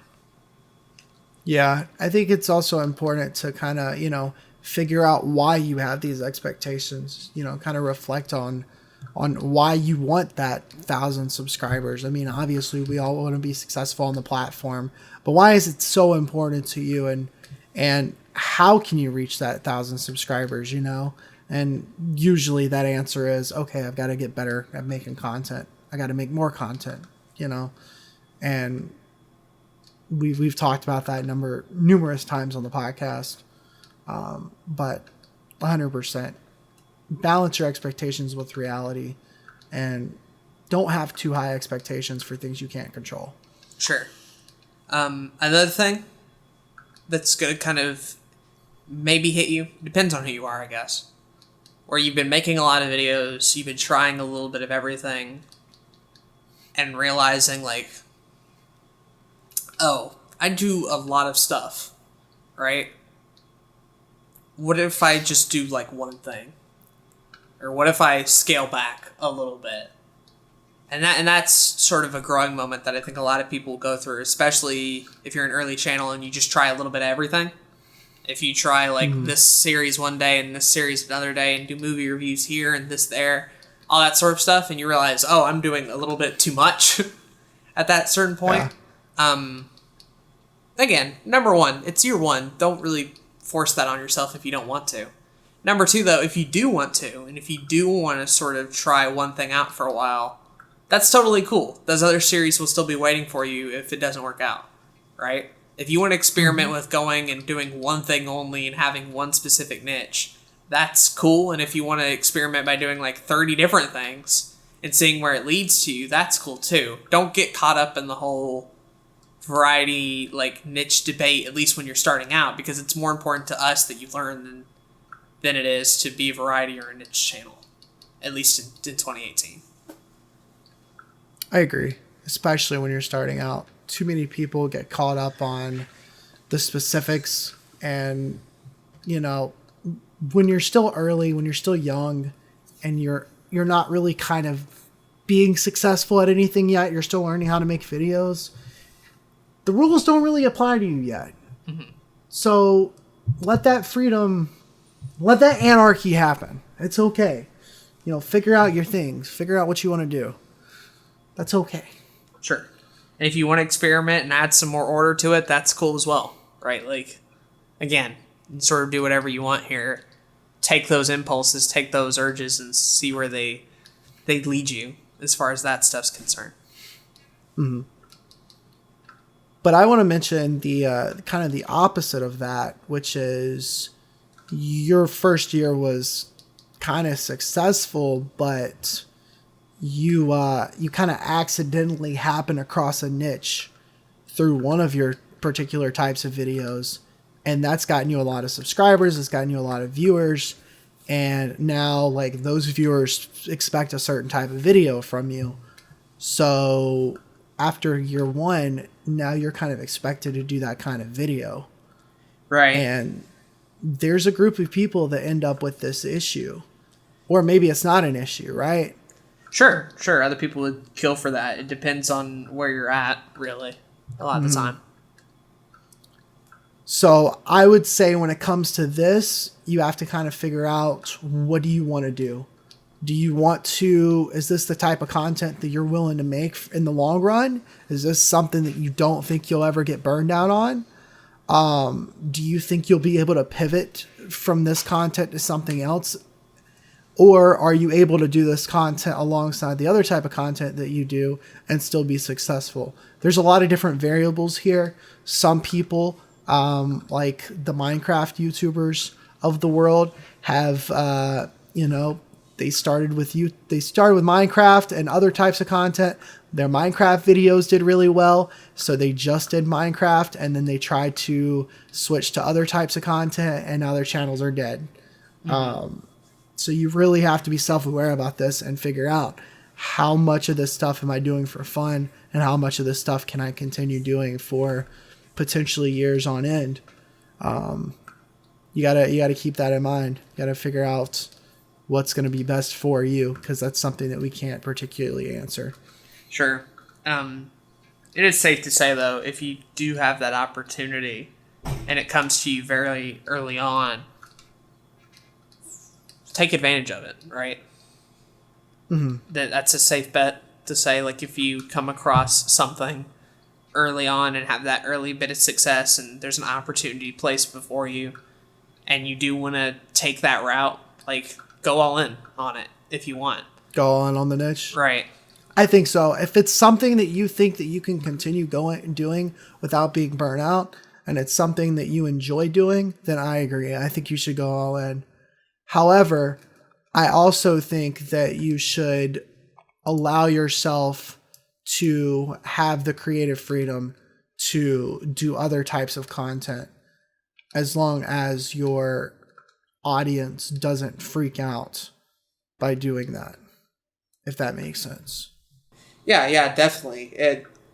I was just saying there, if like you want to take that opportunity and you really want to do it, go all in on it, right? Yeah. A lot of people don't get that opportunity, or it passes them by and they didn't even get a chance to think about it, and it's already like too late, right? Mm-hmm. So it's important to like talk and make that decision, right? But once you do make it and you do want to do it, go all in. And if not, continue trying some other stuff out. Right. Especially with YouTube's current climate. And again, we've talked about the niche versus variety thing a lot recently. Niche is kind of the way to go. We've really been harping on that a little bit lately, because that's what we're doing with our own stuff. And as much as we either like that or dislike that, however we feel about it, it's just kind of the current YouTube climate. So if you find yourself in that position and you can creatively sustain that, then go for it. Mm-hmm. Another thing for first year people that I want to point out here is that it's kind of crucial that you sort of find your own personality and your own take on videos. And that'll be hard to do early on, especially if you've never made videos before, and you might occasionally get into little habits of like copying other people's mannerisms and stuff like that. And that's fine, and we all go through that essentially. But it's kind of important that at least by the year of end one, the end of year one rather, you sort of have at least gotten a little bit closer to finding out your own voice. And the only reason I say that too is because a lot of people will try and do a lot of collab work, will try and get a lot of people in their videos, only to find that they're the least interesting part of it, right? figure out your own personality, figure out who you are on camera for different shows, how your brand comes across to people. And, it'll happen over time, obviously. But it's important that you take a bit of a step closer to that in year one, so that when you have other people on your channel and when you start involving other people in other projects, you got yourself figured out first before you go around trying to get a bunch of people. That's basically what I'm saying here. Figure out yourself first before you bring in a bunch of channels and a bunch of people to your channel. Yeah, for sure. I know early on my personality was like I couldn't even describe what my personality was on YouTube. I don't know. Sure. I don't even remember making jokes. I think I just talked about shit. My highlights of my earlier videos were other people. Like, that was where the funny shit came from. So I agree completely. Now I think I have a solid, grasp on what I find funny in my own stuff and what I can, do to make my personality stand out in my videos. And that it takes a while. Sometimes it takes more than a year. Understand that, right? But don't try to copy other YouTubers, personalities. And I think a lot of people, I've said before on the podcast, when you're first making videos, feel free to take ideas from other people's videos to learn how to make videos, right? But personality is never one of them, right? Feel free to take editing styles or shot compositions and commentary, different things like that, right? Ideas from different people, but never take personalities, because then you're just copying somebody, and that's just weird. And they'll do and it it better. Never feels original. Yeah. Exactly. Like, if you start saying top of the morning to your laddies, then like, obviously you're ripping off PewDiePie, and that doesn't make any sense. Exactly. Yeah. This guy gets it. You really do. It's so weird. Yeah. But don't flood your channel with a bunch of collab stuff just to try to get people invested. Like, you have to make you interesting first, right? And that can be a lot of work to do, and that can be hard, and a lot of people aren't comfortable with that right away. But trust me, it's a lot better of a route than getting a bunch of people on your channel who are more interesting than you, only to have like those collabs end up with subs for the other channel. Pretty much. So, yeah. I don't know. A lot of people can fall into that trap of like, oh, I'm not interesting, I'll just add a bunch of other people who are. And that didn't really go anywhere half the time. So, gotta keep it in mind. Yeah. I've kind of like made it one of my unspoken rules recently to when I find new YouTube friends and such, or even some of my older YouTube friends that I haven't collabed in a while with, that I just don't collab as much as I used to, basically, is the point that I'm making. Because so many people, the content that they make, like, I think that they still have room for improvement. And until they, like, make more videos and really make that improvement, then I think that they need to be able to make. And really what that comes down to is they just need to make more videos, right? Mm-hmm. They just need to get a little more serious about it. Mm-hmm. And then I'll collab with them, like, happily. And that doesn't say anything about how I feel about myself or my personality or anything like that. I just think that work ethic goes a long way. Yeah. And yeah. Work ethic goes a long way. Another thing too, and this is a big thing. If you are new to YouTube and you are unexperienced and you don't know a whole lot about things like editing or shooting videos or how to come up with the personality and all that sort of stuff, that's fine, but you're inexperienced, right? There will be a lot of people, especially in this day and age, who try and take advantage of that inexperience and will use you for other things. I guess one of the most popular examples are people who try to get you into a YouTube network early on, despite the fact that, like, you don't even know what you're doing. Yeah. Really what they're trying to do is get money out of you and to make their network look better, right? Like, Well, in most cases, you know, if you're early on. well, here's the question. Is this even really a thing anymore? Because you have to have 1,000 subscribers for that now. I think it is only because there are a lot of shady people out there who will prey on under 100 sub channels just to get them to sign a contract and then really fuck them over early on. Well, what I'm saying is you can't make money on YouTube until you have 1,000 subscribers. That's so true. even if you sign up with a network, like, they're not going to make money from you. Sure, but they'll get you to sign something or make a certain type of video or work on other network projects and shit, like tying up your interests, basically, is what I'm getting down to. But yeah, money-wise, I guess they really can't offer you anything anymore. Which is why it's important for this next tip, is to realize that there are going to be people out there who try to take advantage of you. There's going to be channels out there that try to take advantage of you. Things like sub for sub, things like, oh, hey, why don't you collab with me because you have big numbers, or hey, why don't you join my network, or hey, make me free shit, or like thousands upon thousands upon thousands of examples of people preying on young YouTubers who want to make it big and don't realize what that actually takes, and then they end up getting screwed and not having a fun time and quit YouTube as a whole because of that, right? Mm-hmm. You can have a lot of bad experiences because of that, and it's important to realize that, like, you don't need any of that right away. You don't need anything anyone else can offer you, essentially, when you're starting out. Again, it's more important to work on yourself, to make your own videos, to learn the process, to do all this stuff, rather than, like, getting involved with a bunch of shady people just so you can potentially grow 10 subs. Right? Like, short-term versus long-term gains. You can take this short-term opportunity and hope that it leads you somewhere, or you'll end up getting screwed and have to start over like 3 months from now. Work toward that long-term goals, long-term hard work, figuring out where you want to go, that sort of stuff, rather than getting caught up in short-term gains and things like that. So, yeah. No, I agree. I mean, I don't have anything else to add to that except for, just watch your back.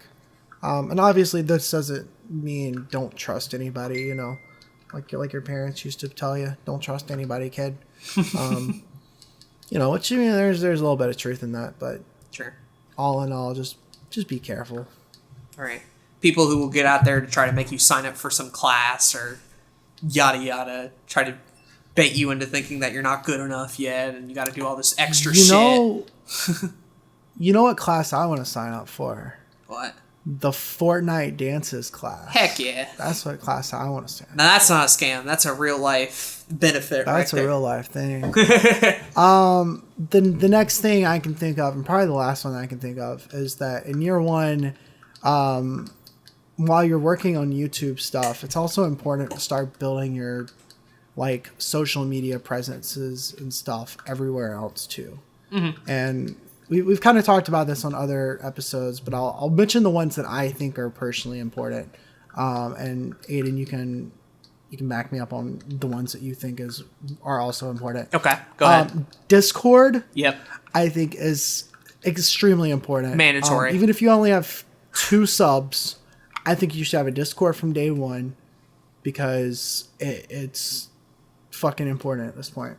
All right. It's where you're going to foster a community. It's where you're going to grow. It's where you're going to get people attached. It's where you can hang out and do all sorts of fun stuff, where you can meet other communities. Get yourself a Discord day one. Mm-hmm. The next one, Twitter. Mm-hmm. Twitter, I also say is the day one. You might already have a Twitter. Twitter is the water cooler of the internet. Like, you can literally talk about anything and everything on Twitter. It doesn't even have to be just about YouTube related stuff.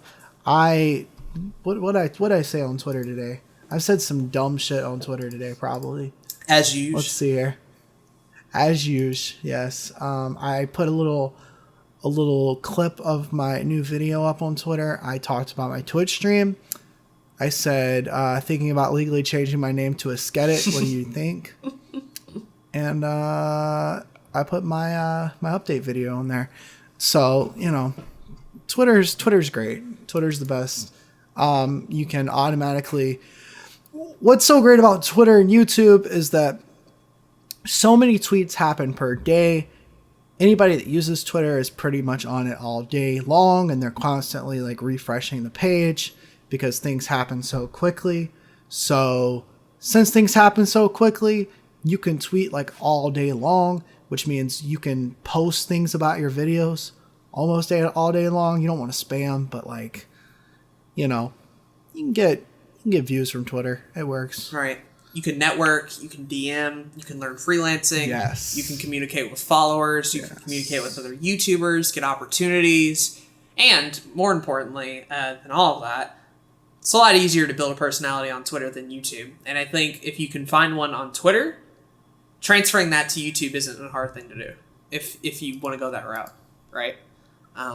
It's an easy place to establish sort of a personal brand because literally it's just text. Occasionally a couple of photos and audio bits here and there, but mostly just text. And for many people, it's easier to sort of learn how to build a personality there before YouTube. And if that's what you want to do, that's fine. But they benefit each other a lot. Twitter is probably my second most recommended thing to get day one, or if not, month one. I agree. So absolutely, month one is important. The next one I would say is Instagram. And Instagram, I wouldn't say is necessarily a month one thing, but definitely a year one. And the reason I say this is because more and more people, especially creators, are using Instagram.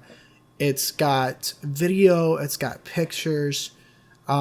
People write blog like posts within their picture and video messages on there.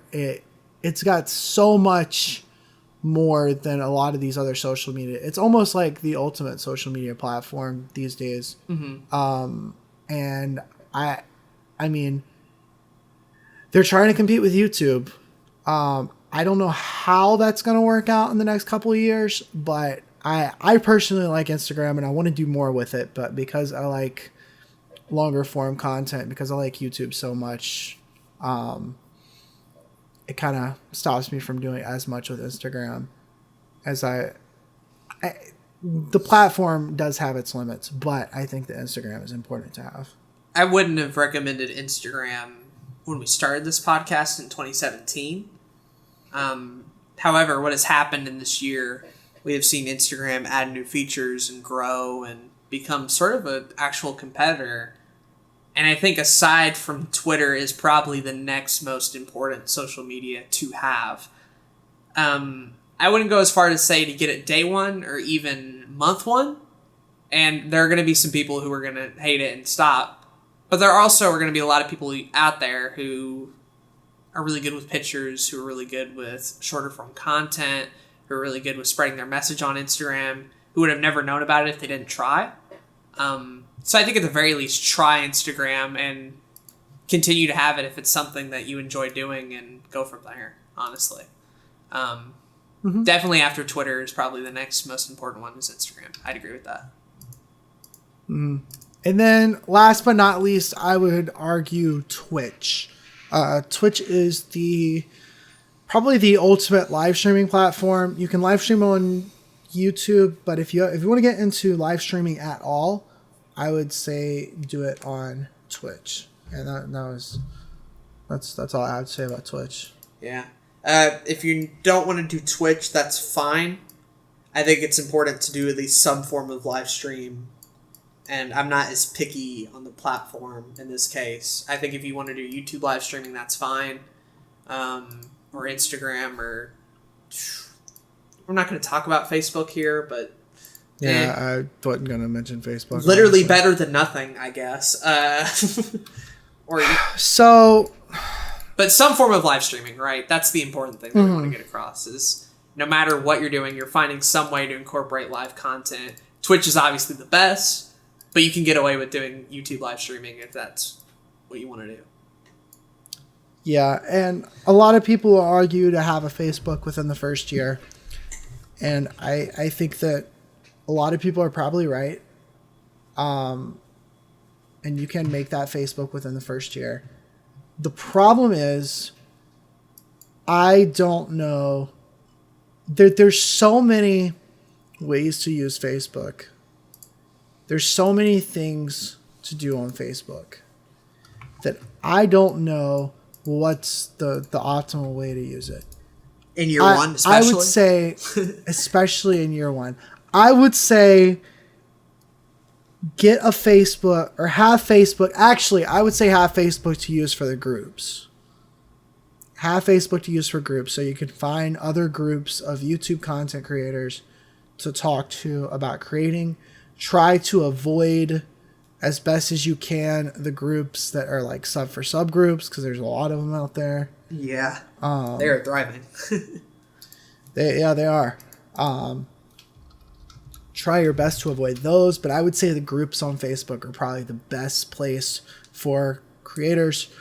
If you want to, make a page, make a Facebook fan page on there, upload your videos to Facebook, put posts on there like Instagram. You can just put your Instagram posts on Facebook if you want to. You can put your Twitter posts on there. You can do original content on Facebook if that's your thing. The problem with the Facebook algorithm is it's so confusing that I don't know where to start with it, and until somebody smarter than me tells me exactly what to do with it, I just don't have anything intelligent to say about it. I wouldn't, and I'm sorry. I wouldn't recommend it for year one at all, really. If you have a Facebook, that's cool, and you know how to use it, build off on that, that's cool. If you've like started Facebook and like you want to incorporate YouTube in that to get like a starting audience, totally fine with that if that's your thing. If you have never made a YouTube channel before and you've never made a Facebook before, I think it'd be more important to learn the other social medias that we mentioned than to try to go down the rabbit hole of Facebook and end up nowhere. That's my argument to it. And even still, with the group's advantage, you can get that from Discord if you play your cards right. You can get that from Twitter. You can get a community on Twitch, all that sort of stuff. If you play your cards right, obviously. I think there are better places to go than Facebook. That being said, if you do want to go that route and if you are interested, feel free to experiment. Just not necessarily something that you gotta have year one, in my opinion. That's fair. That's fair. So. All right. But for sure, YouTube, obviously, because you're a YouTuber, right? Discord to sort of foster a community. Twitter for your personality and online brand. Some sort of live streaming platform. I'd recommend Twitch. Zach recommends Twitch. Just do Twitch. If not, YouTube. And if not YouTube, Instagram. One of those three. Instagram itself is number 5. And is kind of the roundabout, like, you can do a little bit of everything on Instagram. So if you kind of know the other 4, you can kind of incorporate that into Instagram. And then maybe if you want, Facebook at 6. But those 5 mainly. YouTube, Discord, Twitter, some sort of live streaming platform, and Instagram are your 5 to go in year one to at least learn. And chances are, if you're like most people, you have all these accounts and you already know it. I'm just mainly concerned for the people who were like me and didn't have any of it to start. Start learning them, basically, like you would learn YouTube. And if you already have those platforms associated, try and figure out ways to incorporate your YouTube into that. Mm-hmm. Absolutely. I think that social media can be very daunting, especially when you're just starting out with YouTube and then you're trying to learn all these other social media platforms. Trust me, I know. I remember trying to figure out all this kind of stuff. I made a Facebook for the sole purpose of trying to market myself for YouTube. I did the same thing for Twitter. I did both of it behind my parents' back. My parents didn't want me to have Facebook and they didn't know I had one. But I made one for YouTube stuff. And then 3 years later or 2 years later, they let me have a Facebook. So that was interesting. But yeah, that's a big all this. Yeah. All the social media accounts I've ever had were for YouTube, which is funny. And I think Twitter is the only one that I've actually kept up with, really enjoyed keeping up with. The rest of them have been, off and on.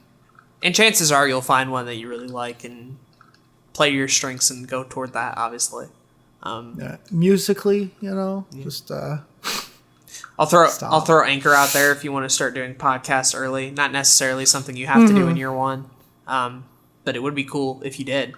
Yeah, it's out there. I agree with that actually. So, but not a necessary. We were just mentioning necessary stuff.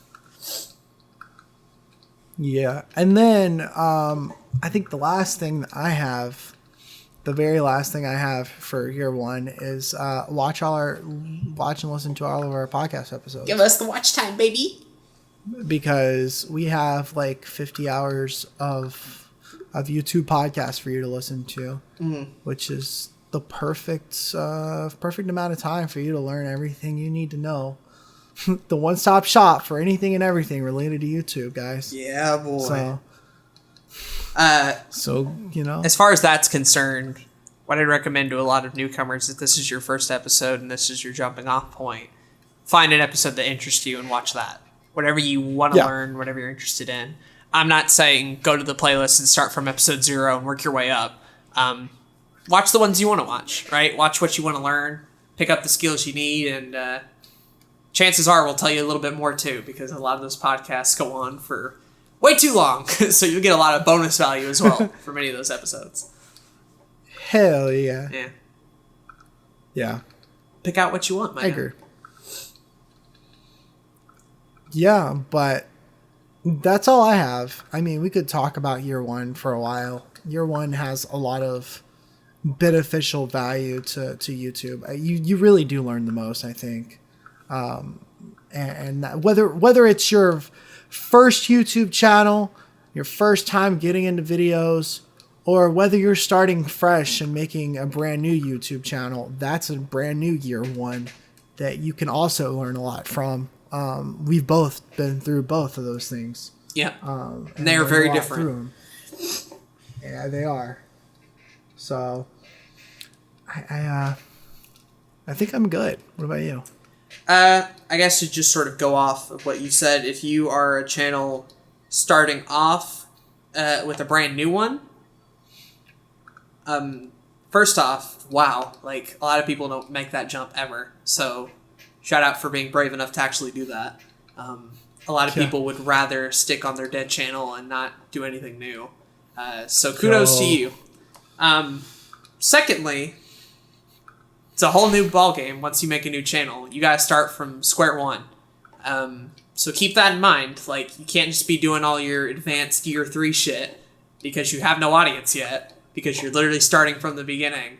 Granted, you could probably get a couple of your old audience to watch you there and all that sort of stuff, but just enjoy the process again. Enjoy starting from square one and continue to work your way up and build that better foundation, right? Because that's what the goal of all this should be, hopefully, is that if you're starting a new YouTube channel in year one, to build a better foundation than you did last time, right?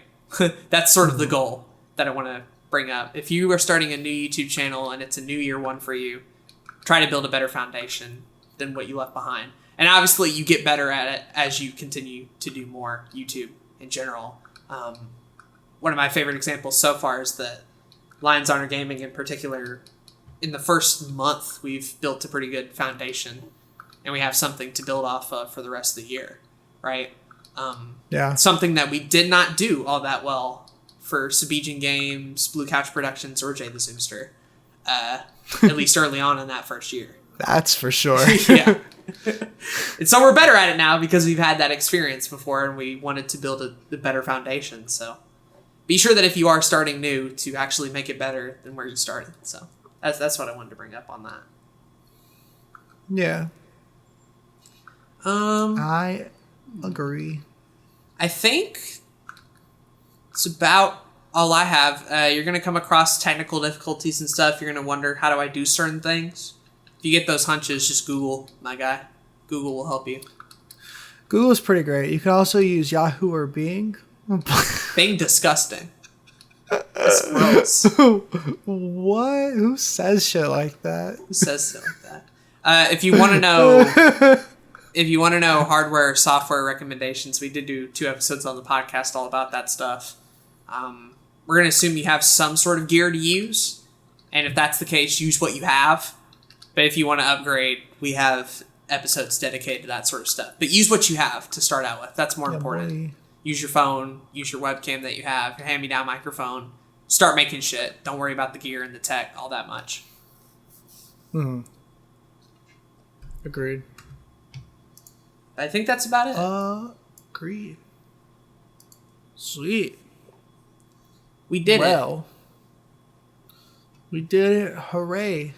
Los Hicimos, we did it. Go conquer your year 1 on YouTube now. That's right. Year 1. It's fun. It's fun. I really enjoyed year 1 of Zach Snyder Productions this past year. I contemplated doing year 1 for a brand new channel for Your Everyday Nerd, my new show coming out. I was like, should I make this a new YouTube channel and just do that? Oh, boy. But then I was like, nah, I don't want to do that. Right. I think you're early on enough in Zack Snyder Productions where you don't have to exactly make that break. I agree. Yeah, I think so. So, fair enough. You ready to get them comments? Dem comment boys. Hells yes. All right, we got a few. Which platform you starting on, boyo? We got YouTube. Yeah. We got a couple of comments we got one from episode 25, How to Make Money Freelancing, from Calfro. Feel you. He says, yo, freelancing is the bee's tits, dog. Let's get it. Yeah. I mean, I agree. This guy gets it. Have to agree. So that's that. That's the last comment from that episode. I know we did the last episode a week early, so we didn't get a chance to read that comment before he put it up. But we got it here. That's cool. And now we got 3 comments. We got another Calfro comment, a patient comment, and a Gengar guy comment, all from YouTube. Cool. I'm going to go ahead and read the Gengar guy comment on episode 26. He says, not even an I'm Zack Snyder, rip anti-Eskedit. Ooh, pre-recorded boys. I messed up the intro and the edit. I accidentally messed up the I'm Zack Snyder and just cut it out completely. Nice. Apparently. Great job. Yeah, so it's just, and I made a Matthews. So there you go. Cool. That's Eskedit. He continues, Ooh, pre-recorded boys. That is a nice nut zoke, XD Lamauhinus. I'm watching this epicness before going to Uni-Big School, or Un-E-Big School? I don't know. This is so unbid. I think he means like unepic. Unepic? I think that's what he's going for here. Okay. This is so that's my guess. Unbid and sad, Alexa. Do your thing. Despacito and stuff. Tuesday nights is the best part of the week, Eskedit. I'm commenting with a lot of time gaps because business. Sorry for being unepic, my unit gamers. A triple monitor epic unit setup Eskedit. Probably hate me for saying Eskedit after witnessing Leah's comment, Lamau XD. Aden be a real yellow bulby boy. Moving is a mood. Ethan is a good boy for helping out. By the way, is Ethan younger? What's the age gap and stuff? Okay, so I'll answer this. Ethan is my younger brother. He is about 1.5 years younger than me. I was born in 97, and he was born in 99. But I was late 97, and he was middle 99, so it ended up being about 1.5 years, basically. So, yeah. He's going through his 2nd year of college, and I'm going through my 3rd right now. So that should give you an idea. We're pretty close as far as age and stuff's concerned. He goes on saying, you might not want to answer that, which is fine, my unit. I already said it anyway. Too bad. Congrats on the epic gamer unit roommate. Tell him to play PS4 with Zoch. Fuck Fortnite, Lamau XD. I also have a PS4, which is decent. Yes, Aiden getting that epic sub from an epic gamer. Also, Top 5 Force is a great video. I watched it a lot of times, Lamau. I don't know what you're talking about. Ethan is a legend. That bathroom story is a fucking mood. Jesus Christ, this is a long comment. Leah would be proud. Think it was a real one. Ooh, Zach, no more job, H. Good luck with everything else, H. Like fucking around in big stores. Woo, more streams. Good luck with health stuff. Aiden with the salads and stuff, Lamau H. Lettuce, cheese, and ranch is a mood. Cheesy boy hours. Fortress is nice. S/Oda Ben. Trademark XD. Your motherfucking week on YouTube, H. Looking forward to more long comments for the next segments. Jesus, Gengar. So, wow. What a comment. I read this. I woke up This is 16 hours ago. I woke up earlier this morning and I was like checking my notifications and I see a new comment for the podcast. And I like to read comments as soon as I get the notifications because, you know, I don't get like that many, but I get enough. And like I read the comment and I'm trying to read it. And I'm just thinking I'm still super tired. I'm like rubbing my eyes. I'm like, am I high or some shit? Like, I'm like, I hope that Aden reads this comment because holy shit. It definitely jumps from topic to topic in like a sentence. So you're really, you're taking on a journey in this comment. And that's what I appreciate about it. Yeah. I agree. It's a journey, to say the least. It is a journey. It's like YouTube. Pretty. It's like YouTube. It's a journey. Look at that turnaround. Yeah. All right. So, which one you tackling? Thank you for the comment. I can read. Do you want me to read the patient one since it's so long, and you can read the Calfra one? You don't have to. You can do whatever. I mean, it's up to you, man. All I know is if I have to read another Gengar guy comment, I would be dead. That's what I'm gonna tell you. Right, I'll go ahead and read the patient one. Okay, that'd be fine. All right. Aden has found the best possible roommate. Esket. And who puts cheese on a salad? What the fuck? Esket? Question mark. Like, that's not exactly a salad. SMH. Esket. Oh, I forgot about it. Fuck. Also, before you get a treadmill, make sure you're just dedicated enough to stick at exercising constantly for a couple weeks. Esket.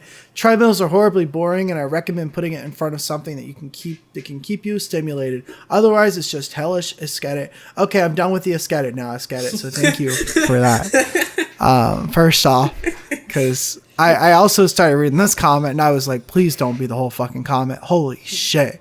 As far as treadmills go, I'm pretty chill with treadmills. I just like put on some anime or some YouTube videos and I'm Gucci. Yeah. That shit is stimulating. I'm not worried about getting bored. Being a theater student, we really learn quickly just how pivotal your voice is to most creative mediums that utilize voice. Your inflection, tempo, and pace all affect how your audience will interpret your words. As an actress, it's one of my strong suits. I know how to control and change my voice to fit a situation. Luckily, it's one of those things that is generally easy to learn. Learning how to improvise is definitely a skill that would help your commentary game. Improvisation is one of those things that takes time to learn, but is something that everyone who does non-scripted commentary would benefit from. You learn how to essentially make a mountain out of a molehill in conversation. Learning how to improv is definitely easier in an acting/performing setting because you can play a character and helps make the situation less awkward if you can't think of something, because you can play it off as a characteristic of your character. From a viewing perspective and being specific to Let's Plays, I prefer live comm over post comm and live recording over bulk recording. Both live commentary and both live command live recording have a very natural feel. Reactions feel more natural, more so if it's a blind LP, which I generally prefer, and there is opportunity for community interactions. Post comm over already recorded gameplay is one of my least favorite styles, since it feels rather detached from the gameplay and less engaging, especially when it's done well. I feel similar to bulk recording, however bulk is fine with live comm. Obviously there are constraints a creator will face that will force them into bulk or post, and there's little you can do about that.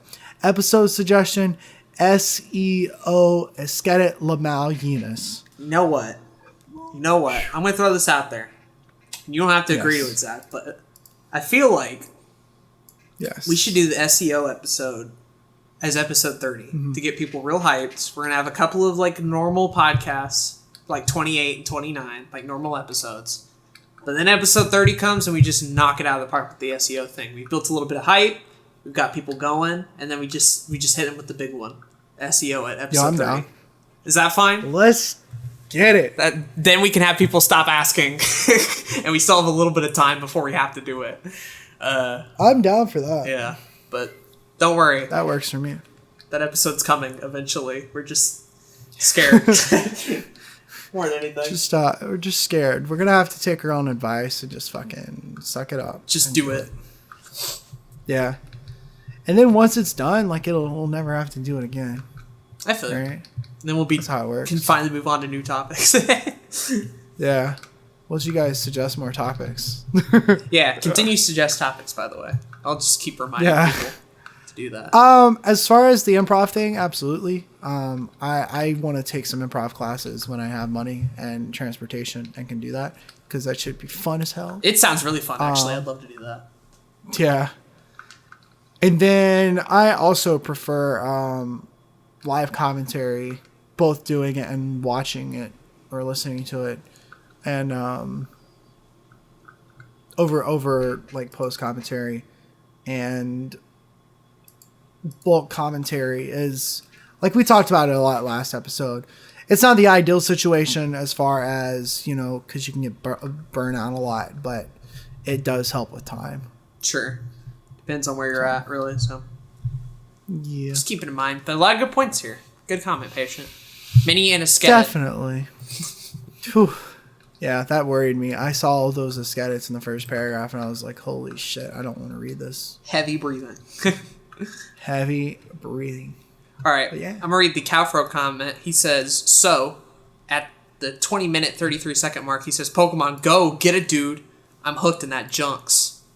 Why? Hell yeah. Why are people into Pokemon Go? I don't understand. Yo, it's pretty great. Let me tell you, all the real gamers, they're fucking Team Yellow, and it's the best. Team like, Instinct. everybody that's still playing Pokemon Go are like Team Instinct, and it's fucking hype. I'm a fan. Anyways. That's my favorite of the three. I will give you that. Hell yeah. Anyway, he says at 4807, quit picking on Gamerboy265. He's doing his best. He's trying. He's trying out there, all right? He's making an effort. He's doing his best. And then finally, at the 1 hour, 6 minute, and 35-second mark, he says, this sounds very inappropriate if you start here. Relaxing is key. Holy crap, didn't even realize I hit 1K. Thanks, guys. He did hit 1K. Congratulations, dude. Hell yeah. That's a big landmark. You did it. That's a big escadit. That's a huge escadit. Congratulations. There we go. No, that's epic. That's all the YouTube comments. There was one on pretty epic. Twitter, though, but I'm going to let you read it. There was. Yeah, I'll go ahead and give that a proper read. We got a Twitter message from Amir Matani who said, at Zach, just listen to your quality versus quantity podcast episode. Some great points were brought up, and I'll be sure to listen to more episodes over time. Yo. So, yeah, said it on Twitter, but thanks again for listening, and we hope to hear you listen to some more episodes in the future. Yeah. Feel free to ask on Twitter, by the way. We're more than open to reading it. Yeah. So. Twitter, at Zach_Sabijan. Yeah. And at Blue Couch Prod is our Twitter handles. Maybe I'll start putting those in the show notes. I think mine's just Blue Couch YT. Blue Couch YT. Okay. Yeah. Yeah, it is. Just that wanted is to be correct. Sure. And then no email anything comment at all? Any other platform ones? No. Okay. I don't have anything else. Wait a second. I think I might have had a comment on. Let's see. Was this the right? Was this a YouTube podcast or was this my? Okay, no. I got a comment randomly on a BitChute video recently. Huh. And I was like, that's funny. BitChute changed their name back to BitChute. Great. So. Wonderful comment. If you wanted to. No, I'm just saying that's what that happened. Wonderful. Recently. So, if you want BitChute again. I already got rid of it, but thanks. I'm still uploading to it because it automatically does it. Yeah. But the front page is a bunch of videos that have like 10 views. Yeah. So. You really do be like that. This website's garbage. Holy shit. But there you go. Fair enough. But thank you everybody for your comments. Both the three on YouTube and the Twitter one. Appreciated reading them. They're always a blast. We really appreciate you. Thanks again to Aaron at For the Love of Tech on YouTube for sponsoring the podcast. If you want to sponsor the podcast with money, that's always great. You can go to anchor.fm/another-YouTube-podcast. It's in the show notes. You can sponsor the podcast for $1, $5, or $10 a month. Right now, that doesn't get you anything except for our love and appreciation. But that does also make sure that you get these podcast episodes every single week on Sundays at 12 p.m. Eastern Standard Time. So that's pretty aesthetic. I agree. We'll mention you on here. We usually do that. Exactly. If you have a YouTube channel, we'll give you a little shout out. Give you a little love. So we'll love. And once again, thank you to everybody who has been here from the beginning. This was sort of our 1-year anniversary episode of the podcast itself. Although this time we actually just did a topic instead of an interview. So thank you. Thank you to everybody who's stuck around for that long. Thank you to all the new people who stuck around. Thank you for leaving your comments, for coming back every week to watch it. We'll see if we can do a lot more of these in year 2. I'm looking forward to it. Yeah. Just real quick, shout out to the OG commenters that are pretty much here every week. Patient and Calfro, and I know Jay, the Zoomster. I know he tries to come in every once in a while as well and give us those juicy comments. Yep. So thanks for continuing to come in and listen to us talk about YouTube. We talked about it a lot before the podcast, and having a platform to also talk about it to you guys is pretty awesome. Speaking of platforms, thank you to all the lovely people on Anchor, Apple Music, Spotify, all those lovely people. We know that we may not always talk about you, and you may not always leave comments, but your listening support is very much appreciated. So a little shout out to you guys. Absolutely. We hope to grow a little bit more on those platforms too, not just YouTube, because this podcast is universal, baby. Even if it is mainly YouTube, we talk about other stuff sometimes. That's right. We're actually doing really well on all these other platforms, and it's pretty awesome. Yeah. So we're gonna keep trucking along. We're gonna see how it, see what happens. We don't plan on ending this podcast anytime soon. So yeah. In terms of year 2 for this podcast, you can expect more episodes. You can expect us to finally cover SEO. Get hype, like I mentioned earlier. That'll be good. There'll probably still be a lot of the word "eskedit." I know that wasn't a big trend at the beginning of the year, but at this point now, eskedit's probably too far in. It's probably ingrained in the podcast identity, right? Yeah, part of the personality branding, I feel, has a lot to do with the eskedits in nature. So yeah, really do be like that. Oh, and like I mentioned earlier, maybe not earlier, in earlier episodes, we do plan on doing a lot more interviews and eventually doing one of these live. That's still a goal for both of us, is to do more interviews and to live stream more of these. That'll help keep things fresh around here every week. Yeah. And since this is on its own individual YouTube channel, we'll be able to live stream it directly from its YouTube channel without conflicting with any other audiences and stuff. So that'll be really awesome. Yeah, boy. Well, Aden, it's that time of night. Mm-hmm. It's time for so long. We'll sing just one more song. This is so sad. This is so sad. I've been Zach. And I've been Aden. And we want to thank you for listening to this episode of another YouTube podcast. Eskedit! Bye! I'm Zach Schneider. Sanch? What the? God damn it. Sanch? Wait, was that a Ramsey comment? I think I've heard this before. Oh god, you threw me off. What the fuck? I made Matthews, I guess. I don't know. I don't know what this episode is anymore. I can't believe you actually did it. This is mad, lad.